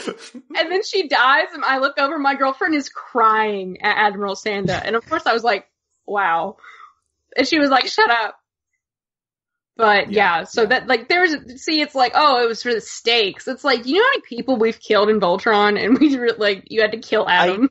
I really read that, no, again, I find it horrible. I'm not saying that. I read it as something that DreamWorks did, because it felt like what happened was that we had this scene that was almost gay with them together in their apartment, and then it felt like DreamWorks said, okay, now you can't have them ever be together again, because then they might do something gay.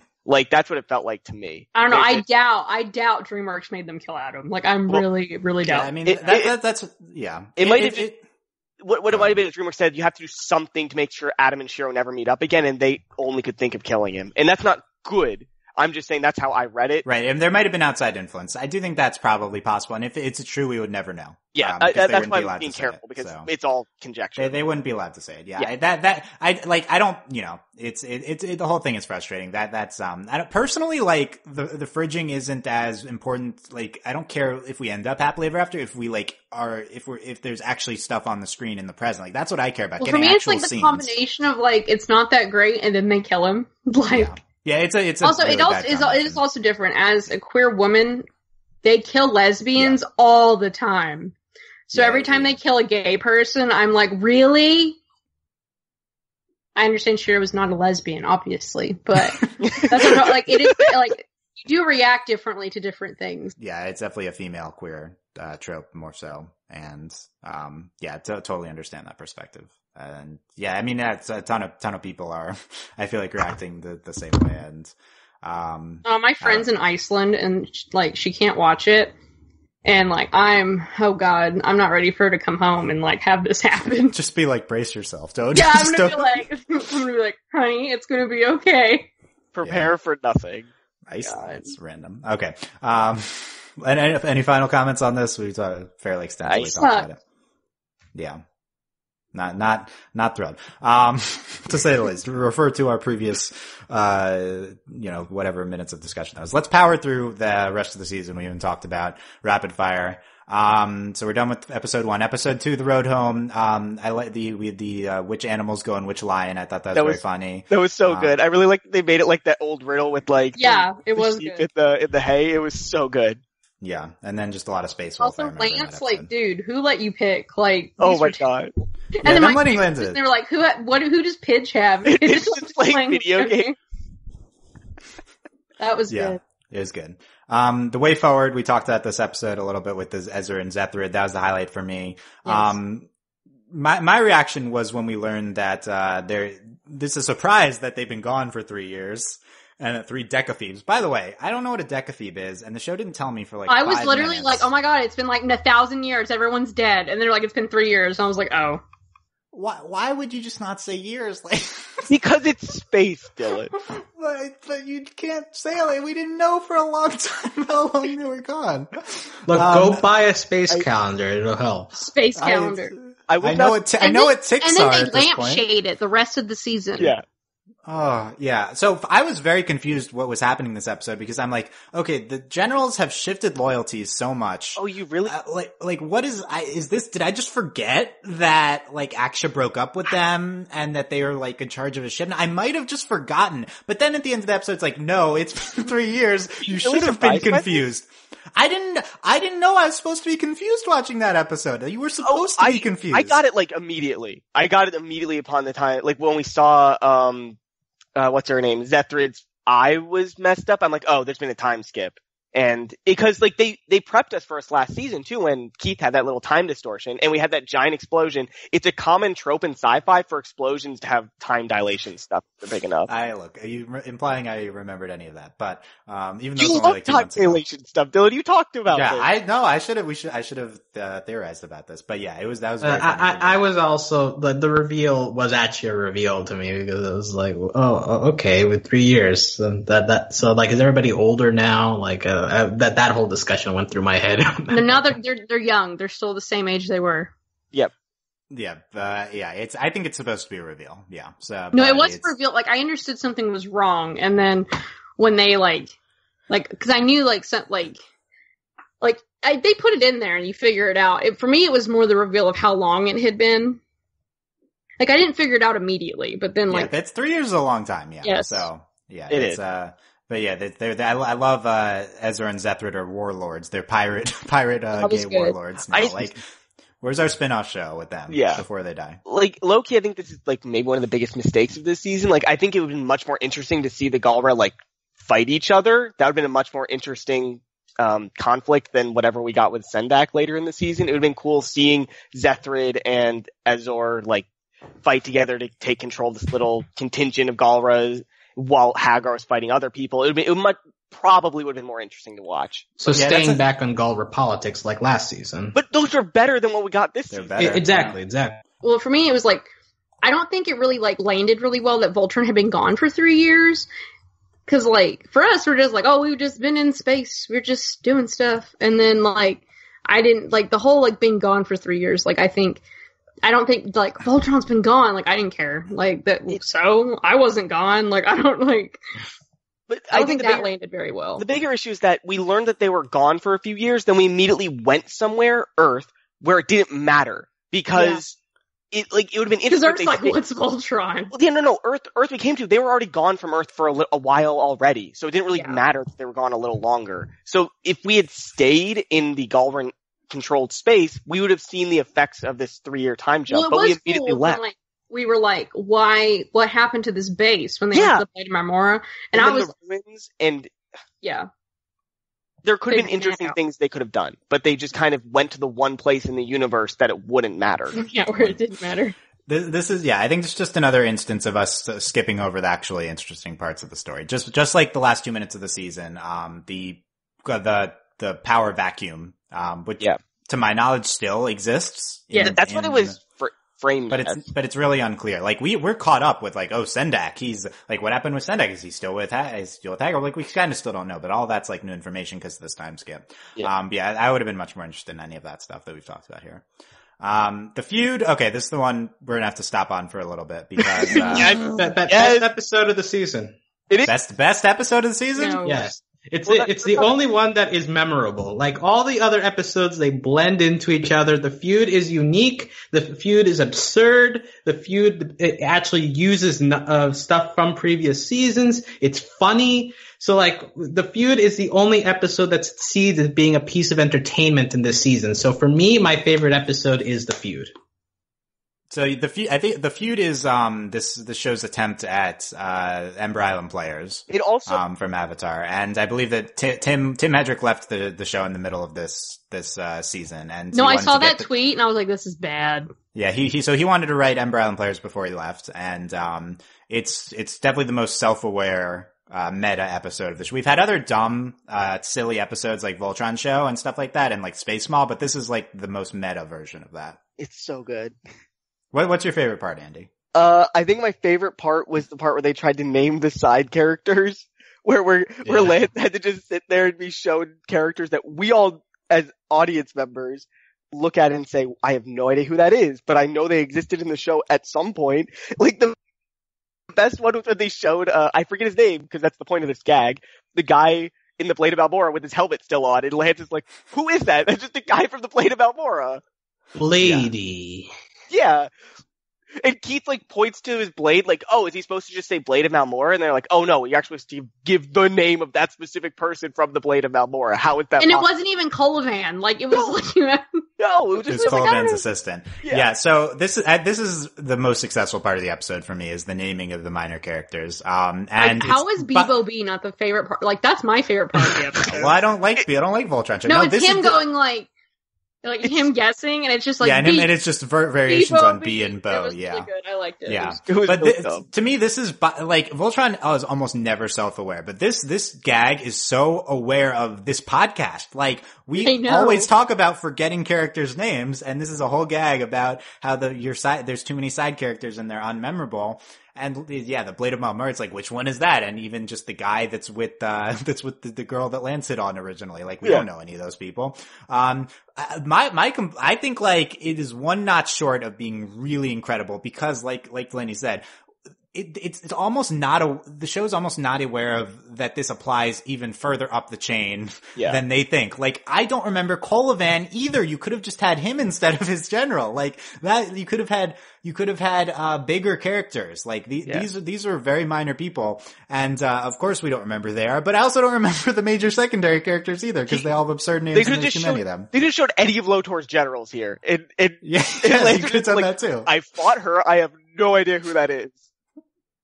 Yeah, but I think that was like the big highlight for me was the guessing the character. Also, the Bebo B with the secret word or the $1,000 pyramid or whatever.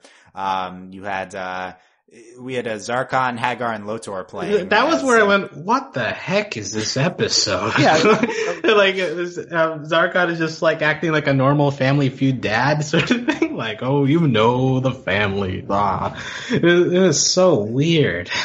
Yeah, they're playing Garfle, Warfle, Snick. Oh my god. And it's just Family Feud, and It was really good when he was like, no one said anything about a snick, and he was like, it's in the name. Yeah. They're playing Pictionary. We call Lance the dumb one a lot. Oh, that was good. Then they made the commercials too. Okay, no, it was so Oh funny. my god. So we're watching this, and my girlfriend's like, this is so stupid. And then they have Zarkon and Hagar, and like they keep talking like the lovely wife, and like my girlfriend's like, are they real? And I'm like, no, honey, they're not real. And like every time, so when this happened in the D&D episode, she's like, ugh, filler, and I'm like, calm down, it's okay. But no, Wait, it was. you didn't like the D&D episode? My girlfriend does not care at all about D&D. She doesn't Andy, want not filler. everyone loves that episode. That okay? episode is one of the best episodes. I liked it. It was funny. Andy, My- we rated that 5 out of 6 best last season. Oh my so God. My girlfriend cannot, like, she was not about the filler. She was getting real mad about these filler episodes. But look, when all the plot in this season is all meaningless, then the filler is great. Well, it was a struggle to get my girlfriend to binge watch something, okay? Like, Yeah. it was...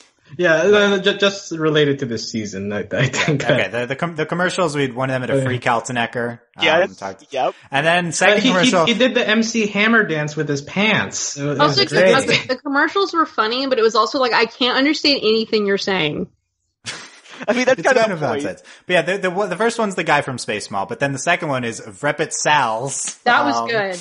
Just so good. No, well, my girlfriend's like, this is worse than the alien TV on Rick and Morty. Well, obviously, Well, the the alien TV is also incredible. great. So. It was so funny. This is like a worse version of it, but Yes, yeah. And, it was really funny. She was have like, to- no. Yeah, they have to vote for which one gets to leave, and they all Oh, are God. picking each other. Keith and Lance pick Keith and Yeah. Lance for the record. Also, the moment where Pidge is playing mini golf and she just assaults the host. That was That incredible. was the best. I was like, get it. Yeah, Pitch it's just mini golf. Pitch was just savage this season in general. Like, I don't even know how Pitch did it. Like, she ricocheted the golf ball off the camera into his head. It was incredible. It was so good. Yeah, that was very good. And then we learn at the end it's Bob is this interdimensional being. Yep. So yeah, Oh, that's the whatever. conclusion. Yeah. Okay, I think the Feud is the best version of this episode the show has done. The best nonsense Well, episode. the Voltron show was horrible. So. So it's better than the Okay. Voltron show. It's better than Space Mall. I don't think it's the same cat. I don't think it's better than Space Mall. I really enjoyed I- Space Mall. People love Space Mall. I like this a lot better than Space Mall. I think it's not the same category as the D&D episode, but I do think it's a better episode of television than the D&D episode. Has Ducks Kaltenecker from been Andy. in every single absurd episode? You might have. I don't know, Yeah. like, the gag of Shiro being a paladin every time is like this magical gag that I think just makes It's very good, the yeah. Yeah, episode it's really better good. than this. I feel like it's lessened by him being a clone. But yeah, Also, I rewatched Voltron's show, and a part of what that makes that episode drag is that it begins like very small scale with like Karan doing this fake play for some hospital people, and it ramps up in its absurdity. Whereas But the that's why it's D&D, so good. no, but see, with the D&D episode and the Feud, they drop you into the absurdity. Like from the very beginning, it takes you off balance, and that's what ends up making it great. The fact that like it's just a total tone shift, but like it's something that like takes you a minute to be like, where am I? And whoa, what is going on here? Like those two episodes, they're doing it right because they just throw you into it. You don't need the whole build up if the point is absurdity. Just throw me into the absurdity. I guess I get that. Yeah, I'm just reeling at Alex saying I rewatched the Voltron show. Like, Oh my God. why? No, because Why would like you do that? I thought to myself, why do I love the Feud and hate the Voltron show? They're kind of the It's same better- it's episode. better. But in the end, I think that the Voltron show is failing where the Feud is succeeding at being absurd all the way through. Like, go buy into it. I do think the Feud will be the most memorable episode of this season, along with the ruins and maybe just the finale for how stupid it is. Well, Yes. before we move on, Dylan, I just The want to say, I giant think thick robot. this episode, while I was watching it, reminded me of an episode of Teen Titans where all the Titans are like teleported to like a tournament in another dimension. Yeah. Teen Titans Go. No. No. And for the record, that Teen Titans episode is way better than this. Oh, no, it is. It is. It's really But good. it's the Hive, right? It's when it's them and like the Hive people too, and Yeah, no, there's heroes from all across, or people with powers from all over the place Yeah. fighting in like a weird alternate dimension place. It was really cool. But anyway, Okay. sidebar. Yeah, the Feud. I think we'll revisit the Feud maybe. It was very good. We talked about the ruins, the journey within. We talked about any other further comments. They get the Just giant that- wings. Just the best part of the journey within is the animation for all the weightlessness was really good when they were not like locking arms. I really felt like there was they could be moving in any direction. I really felt nauseous at points. I thought it was really well done when they were like being knocked around. I really liked that. Yeah, I think the first 5-ish minutes of this episode were homages or in reference to Interstellar or Gravity, the movies. Yeah, really. Very much like lock onto the thing, and then also, yeah, like jumping from space. Yeah. Anyway, that episode's not my cup of tea, but it's very well put together. I think it's the climax of the whole Hunk being the glue of the team. Like they were doing little bits and pieces throughout the season, but I think this episode is kind of where it's at its peak of like him being the one to calm everyone down and stuff. So like if we've always complained about Hunk not really being a character that kind of use him just for the jokes. But I think that this season has done the best for Hunk, even though he's being surrounded by a very bland story. So maybe that helps it to stand out. But Hunk got good work in this season. I agree. I think Hunk's like the hero of the season, and he does some really incredible like character things. And when he's like, no, and he just shoots the planet. Yeah. YOLO! So good. I think they solved the Hunk problem this season. I think it's Hunk's best season. It is. And there's no food jokes, and he's kind of a legitimate character. He's kind of has legitimate character arcs, and he's on equal footing to all the Paladins. It's interesting that we solved the Hunk problem, but we still kind of have a worse season. So I don't know if that was actually that much of an issue. They solved the Hunk problem by giving his normal joke lines to Ramel, and they're like, oh, Hunk now has time to be something different. I guess that's true. I mean, I guess if Ramel talked that much, but yeah. Yeah. Okay, Journey Within. Last Stand parts 1 and 2. We talked about 7 enough of him recounting all the things, and then him and Sam and wife tell everyone about it. They get the particle barrier up in time. Then in 8, we reference World War III, which was very funny. Yeah, that was really good. Yeah, the tunnels from World War III, and I was like, we're just gonna gloss over that one. Yep. It was very stupid. So in general, my take on these backstories is that all the Earth backstory comes across as super stupid in the context of the show. Like, we telling them the history of aliens, which is obvious, and we come up with this fake future history of the Earth because we're in the future, but that's in between then and now. And then like these shots of Galrin installations and ships and all these like places on Earth. It was all stupid, but it said a lot to me about this show that I found that more interesting than the first 6 episodes. Like, it told me that the characters are a problem here. Like, that none of our characters in these episodes, and I still found them engaging. I know everyone else has had different reactions to it, but, that was my main takeaway, honestly. But yeah, Veronica, we know about Veronica. She's the best. We love her. Yeah, Veronica's great. And then all the Allura and Lance stuff, and then Veronica's like, ooh, it's the best. Like, oh man. Yeah, like Veronica's checking Allura out, right? Yes. Yeah. Is that what happened? There's a ship there. I just like Veronica ragging on Lance is so good because it's just, he deserves it so much, and she's great. Also, oh my god, when I thought she died, I was like, I'm honestly devastated. And then, JK, she's back. That was good. It's good stuff. Is Veronica, at first I thought she was being set up to be part of the new Voltron crew that the other cadets are supposed to be in. Did you guys get a similar feeling to that? Or yes. Yeah, I think she's their Shiro. Yeah, that's what I was feeling as well. Like, she's a little bit older. No, my favorite is when she's like, oh, I'm coming. And he's like, we don't need you. And she's like, do you know how to get there? Also, I'm riding shotgun. Like, that was, I was like, she's so good. Stuff. I was like, you're the best. And then when they do the reveal that she's Lance's sister, I'm like, okay, I see it. Yeah. I thought she was really well done throughout the season, except in the finale when she's just saying nonsense like everyone else is. But, at least she's there talking. But yeah, the new pilots, we'll spend like 5 seconds on them. Delaney professed her hatred for Griffin. I don't remember any of their names. Kincaid. I'm gonna see if I can do it. Leaf's daughter and... What's the other girl's name? Oh god, I'm trying to remember it. The other girl's name...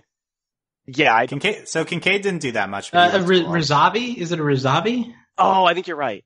Also, like, is that one girl like a robot? Like, yes, I don't understand.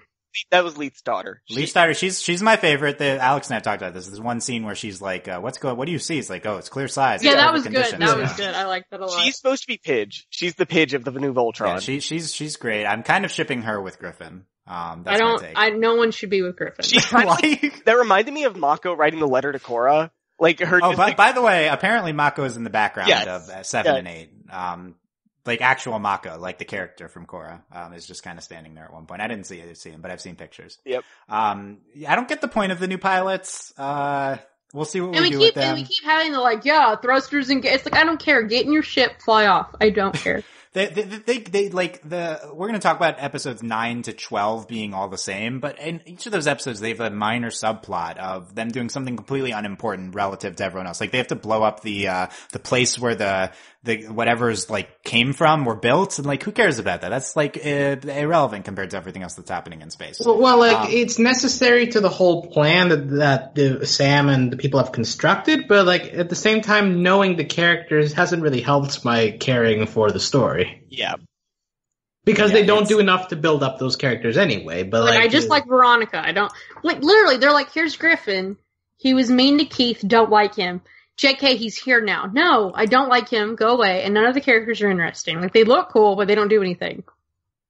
Yeah, I didn't really get the point. But side note on Kincaid, it's very good how he's clearly black coded in a show that has 0 black characters. See, when I saw on Twitter, like when they were like, they did a thing to like characters you're gonna meet, I was like, I like him. I was like, oh my god, we're gonna see a black person. This is awesome. And then like, he doesn't do anything. And then he doesn't do anything. And he like doesn't talk. He does look cool though. His character design's legit. But other than that, he grunts when Hunk tries to ask him a question. Yes. On a side note, like I don't want to bring up these people, but I mean. He looked a lot like the main character of the new show Rooster Teeth is making, and it really threw me off. I did notice that. Okay, let's move on to 9. Yeah, that's all I really needed to. I didn't need to say anything else. 9 to 12. These episodes blended immensely to me. These are just the constant action scenes of fighting back against Sendak, and using Sendak's memories in episode 9, that was kind of ridiculous. I didn't understand that. Where did we get Sendak's memories? Episode 9 has the scene where Hunk opens up to Keith about being annoyed that he's the one who can't see his family, and he's like stuttering through it. They had an adorable hug. I think that is one of the standout scenes for me in terms of like why Voltron is still good at times. You just like Hunk finally being able to like Keith making an effort to talk, and like the fact that even though they barely have chemistry, but like it's enough where like you can buy that Keith is like notices that something's off with Hunk, and Hunk feels comfortable enough to like talk about this stuff. And like him, like finally letting out emotions, like it's just that scene in particular just stood out to me as like one of the highlights of this season, like what Voltron is capable of due to the fact that we've had all this time with these characters, like what they can manage when characters interact with each other. Nice. Yeah, that's a good point, and it's glad we brought up how the good Hunk stuff has been. And the only other thing that stood out to me of episode 9 was we had even more shots of Galrin stuff on Earth, and I've actually never seen Studio Mir like animate Earth like before. Ever. And, I know they did Boondock, so I guess they have done it, but like, it's like Voltron, Korra kind of looks like Earth in the past, but there's like modern cars that they were animating. It was really Lego weird. elves. It was very weird seeing that animation style to this. It's kind of a surreal experience once you like get into like the 7 to 9 range, is very surreal watching. It's like, this is Voltron. This is so weird. And that's kind of why I liked it. Like, it stood out to me. This range of episodes. I also liked in episode 9, I really felt like I understood how much better the Paladins were than the Earth. Like, if the Earth people, if that made sense, it felt like they had a leg up in terms of being able to fight these things. It felt like a tangible strength other than just having lions. Yeah, well, they had space weapons, and no one else had. Yeah, but also you got the sense that and that's another thing I like about the backstory episodes is them like trying to build up Earth tech to match to get to Alien. I don't know, all of that really clicked for me. Anyway, there was this little subplot where Allura makes Shiro a new arm, like that. Shiro's new arm. We'll talk about that in a second. We'll talk about that with the Sendak fight. Episode 10, Allurance was one of the main takeaways. Allura and Lance had these romantic moments, and Allura like did blush with Lance or something. So we're clearly doing that. Yeah, we're clearly doing That's a thing. That was the only episode though where that was the thing. I'm still questioning whether there's going to be a kiss. I'm not sold that there's ever going to be any kiss on screen in this. So heading into last season, the two ships that the show seems to care about are Allura and Lance and Keith and Aksha. Yeah. Wow. Great. Amazing. Awesome. Amazing. Okay. Episode 10 had this, the attack, we're planning the attack on all the bases. Oh, and then we learn the Admiral, she's a traitor. The one that had been saying, don't usurp my authority this entire time. This character irritated me throughout the entire season. I just like, get rid of her. I was like, you suck. No one likes you. So I want to say, I beg you about the Admiral. Do not blame her. Blame the way she was written. She was like, sure, whatever. But yeah, the character stinks. This is the type of character that males really hate on because she's female. Anyway, and then she turned out to be a traitor, which really annoyed me. That it's like we're not actually doing anything. But then we kind of did positive things with her, so I like where we went with her. No, her redemption, I was like, yes. Yeah. Her redemption in episode 11, like when she has all these heroic scenes. That's the best part of her for me. But yeah, I don't know. There's just this trope, like all of the Earth people are just giant tropes. Like I don't know if we'd. I guess except for Veronica, maybe. It felt like when we were in like the Earth base, it felt like it was a big trope. It felt like it was like a Godzilla movie. Like we were all just sitting in a room. Well, it feels like a young adult post-apocalypse movie. Yeah, like, it's all of that. It's really insurgent. Yeah. Down to the new characters being new pilots, just like walking them through an abandoned city. There's an Australian resistance guy. Like, well, what's and he's like, and then like, you know, when they're all back, and Griffin's like, did the Paladins not understand the chain of command? Like, no, they don't have a chain of command. They're Paladins. They're from space. Go away. Yeah. No one cares about you. Yep. They also like, have riots. Your argument is invalid. Exactly. Any thoughts on Iverson? Care about Iverson? He's good. Okay. I can't. He didn't do anything. How bad it makes me that he doesn't have an eye patch, because he just holds his eye closed. Like, just get an eye patch, man. I really did like the moment he had with Keith. That was good. Yeah, that was good. Yeah. The Keith backstory stuff was and it anchored some stuff that happened later. Episode 11, Trial by Fire. This is where they're piloting the lions from within their cells, which was very cool. Yes. I guess. And Shiro starts piloting the ship, and then cool stuff with the Admiral. You also they threw the castle of lions inside this ship somehow. Like they put the castle. Last season, the Castle of Lions turned into this crystal, and then they power the new ship with this crystal. Okay, it's checks so out. Stupid. No, I think it checks out. I think it makes perfect sense. Episode 12, immediately into a transformation. Only 2 transformation sequences in these 13 episodes. That being said, this one was terribly placed. We have to like stop the cannons. There's this whole thing about on Earth, they're building the cannons using human labor. By the way, everything about this Earth subplot was this Doctor Who, like either season 3 or 4, the Master enslaving the human race. It was incredibly similar. Anyway, we're building these cannons, and they have to put the direct deflector plates in front of them, and then they destroy them. And Shiro's hacking the crystal with his God. Yeah. And then he goes and he has to use this one. He goes to Sendak's ship, and then he explodes the crystal. That was a lot like the scene with Mako and the Colossus and Korra. Like, just there was lightning arcing from like a generator type thing to a guy. Yeah, and it felt very. I could say that. Nice. Then Sendak's ship is falling to Earth, and then Shiro and Sendak are fighting on top of that in the battle I've dubbed the Battle of Weird Detachable Arms. It's Sendak so versus Shiro. It's so good. So Shiro's new arm, do we like that it like doesn't fully attach to him? I like it. My girlfriend does not. It irritates the crap out of her. It looked weird at first, but I got used to it. Yeah, I kept waiting for him to place it in. I'm like, Shiro, you gotta attach your arm. Like, why is it just sitting there? You gotta stick it in. Like, what do you Put it in. No, it's, how is he controlling it? Like, but no, I think it's worth it for the battle versus Sendak, the mirror image of the two fighting. It doesn't make sense though, because there's a point in the fight where he gets knocked down and he uses his detachable arm to stop himself from falling. It's not connected to him. How is he doing that? Cause invisible attachment. Electromagnetism. Yeah, magnets. Oh, magnet. Oh yeah, that's what they talked about that's what they said in the interview. The toy company is like, how are we gonna make toys of Shiro's arm? And they're like, magnets. Oh my God. We solved it. Okay. That was part of an interview with them, the creators. Keith kills Sendak. Yeah. So, rip Sendak. That was so good. He just like, Kucha! So good. Yeah. I was so upset though, because it's like, you have a giant metal lion, just step on him. He's like, there's room there, just step on him. Yeah, I guess so. But then you might step on Shiro accidentally. I guess. So I will be mourning Sendak. I know no one else will, but well, how do we not know that Hagar just has like 10 Sendak clones ready to go? Yes, let's do it. Sendak clone next season. I'm so in for that plotline. Dude, I would be so happy if there's a fight next season, which is like they're all fighting like 5 Sendaks at the same time, all with their own. Let's just go very stupid with the. I know. I guess I complained about going stupid in the finale, but yeah, more clones. If we're already stupid, you have to go further. You have to go right. That's the problem is like between comparing this to Miraculous Ladybug. I apparently had a famous speech in the season 2 finale when comparing the show to Ladybug.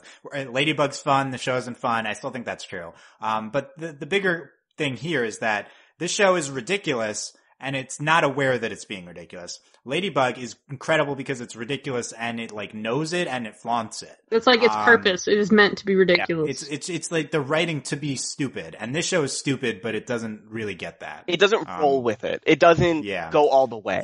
I think it does. You're right. I get. Maybe that's the wrong way of saying it. I do think they know that it's a stupid show because it's like a giant robot fighting show, but it doesn't roll with. It doesn't roll. It doesn't like use it as a tool. It just it leans in without attempting to utilize it, and they could be doing. I feel like so much. They kind of got there a little bit at the beginning of the season when Lance asked a question about how it's going to work, and he's like, "Oh, it's just magic." Like that's what they need to do, stuff like that over and over. Like it's magic. Yeah, that magic line, I love that. Yeah, that's. But then like Romel is like summarized in the last season. It's like, oh, and you just move on, and like Hunk is like, yeah, we kind of move on from everything. It's kind of our thing. Like just little things like that do help. But then they just I'm getting more meta humor. Yeah, and I think that's why I don't like the Last Stand, that 2-parter, Dylan, because there is that absurdity of like the history of Earth going on there, but at the same time, they're trying to give real reasons for how they're making ships, how they're doing all this stuff, and I don't care about that. I care about the absurd, stupid quintessence stuff, and I can care about the stupid robots. As much as I don't like the Atlas turning into a robot, I remember it. It's funny. It's stupid, but it's cool. And then it's like, but I don't care about them making weird fighter jets. They're not absurd. No, I will remember all the iterations of the okay, I don't remember, you're right. The EFBs maybe? Or? Yeah, something like that. Yeah, don't remember. Valid point, Andy. I'll try to dig in more for next podcast. I'm honestly just curious, Dylan, why you, I'm curious about this. It was just more of an interesting story, I think. And I think I understand what you're saying. It just didn't click that way for me at all. Yeah, well, I mean, I it's just that. different. Like, Voltron is a space adventure show. We go from planet to planet, liberating places. We've been fighting the Galra for like 9 million years. And now we're actually on a planet for longer than 10 minutes and there's stuff going on.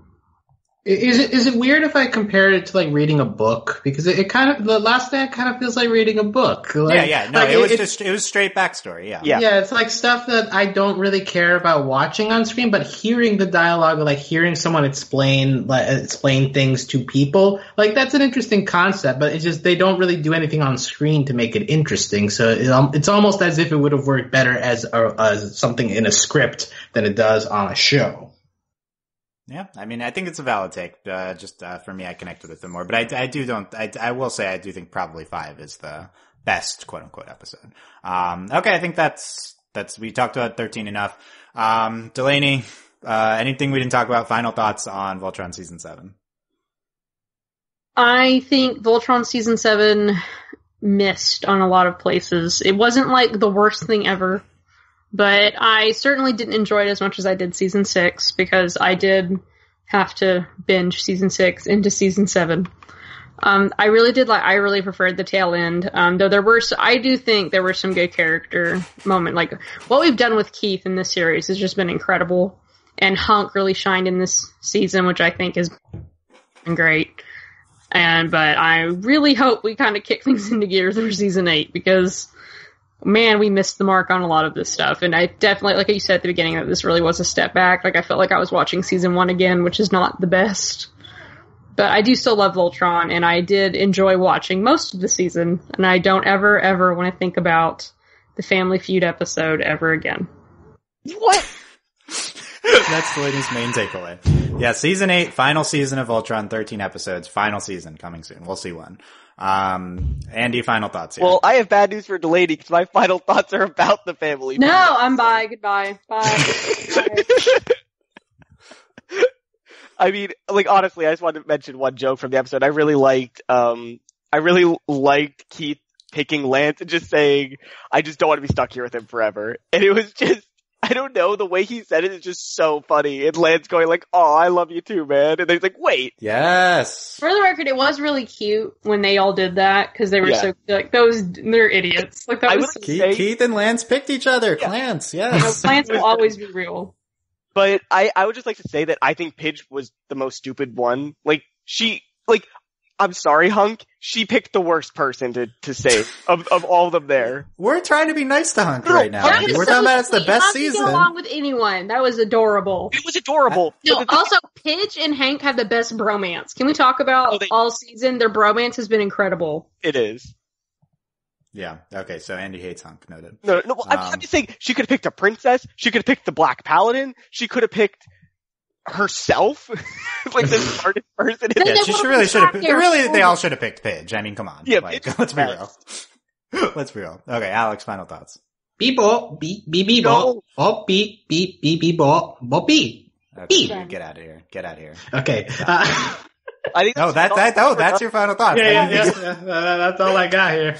You've exhausted it. Yeah. Okay, so I'll be back tomorrow with some alternate opinions from new people on this season. We'll see if anyone can defend Hunk's honor, among other things. And, hey, I tried. No, Hunk is great. I'm not trying to say that. Andy, you're an established Hunk hater now. No, Hunk is a great character. No, Andy, this is how it works. You can't know.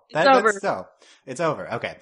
So this was a new thing we're trying, discussing the season all at once as opposed to dividing it by episode. I was wondering what would happen, and the result is a 2-hour podcast. So that's fully expected this to be the outcome. I actually thought it would just be an hour, so I don't know. I thought it was going to be 2. Yeah, this is one of our longer podcasts ever. Maybe our longest non-D&D. We also this is also the most content. 13 episodes of 22 minutes each. Like, well, yeah. I mean, me and Justin did the entirety of the Hollow season. We've done whole seasons before, I think, but not that much. But yeah, but this is it's a show we typically discuss in detail. So and I mean, there's rants, details as possible, and there's rants, and there's like a whole 15-minute discussion on queer representation. So people should grade Dylan's rants again and Delaney's rant. Yeah, we have some good rants. Watch Ruby if you want more rants from us. That's our primary rant show. Anyway, thank you guys for listening. Give your feedback on our Discord, overlyanimated.com/Discord. Talk about why we're wrong about the season. Voltron Spoilers channel is up to talk about this. Leave comments, overlyanimated.com. Click on the article, or on our YouTube channel, overlyanimated.com/YouTube. Leave a comment on the video for this podcast. You can support us via Patreon. If you're listening 2 hours in, I feel like you should be a patron. I feel like that's the place to be. Patreon.com/overlyanimated. It would support us. Thanks to all of our current patrons, especially our patron of the podcast, Carter, aka Cardboard. And thanks as always to our patron executive producers, John, Ryan, Steve, Alex, Andy, and Hugh. If I'd been consulted, their nickname should have been my brother. That's not really an animation reference. So? Your brother, Carter. That's my brother's name. Yeah, this is female Carter. She's in the Discord. This is even better. I like this. Yeah. Okay. My sister Carter. They're even better. Cardboard is a Craig of the Creek reference, if you're wondering. Okay, so, or a cardboard or whichever. We should explain all the nicknames every time. It's really good. Yeah, it's riveting podcast. Yeah. Okay. Thank you guys for listening. We'll see you next time. Bye. Bye. Bye. Don't forget to spay and neuter your Wiznacks. God.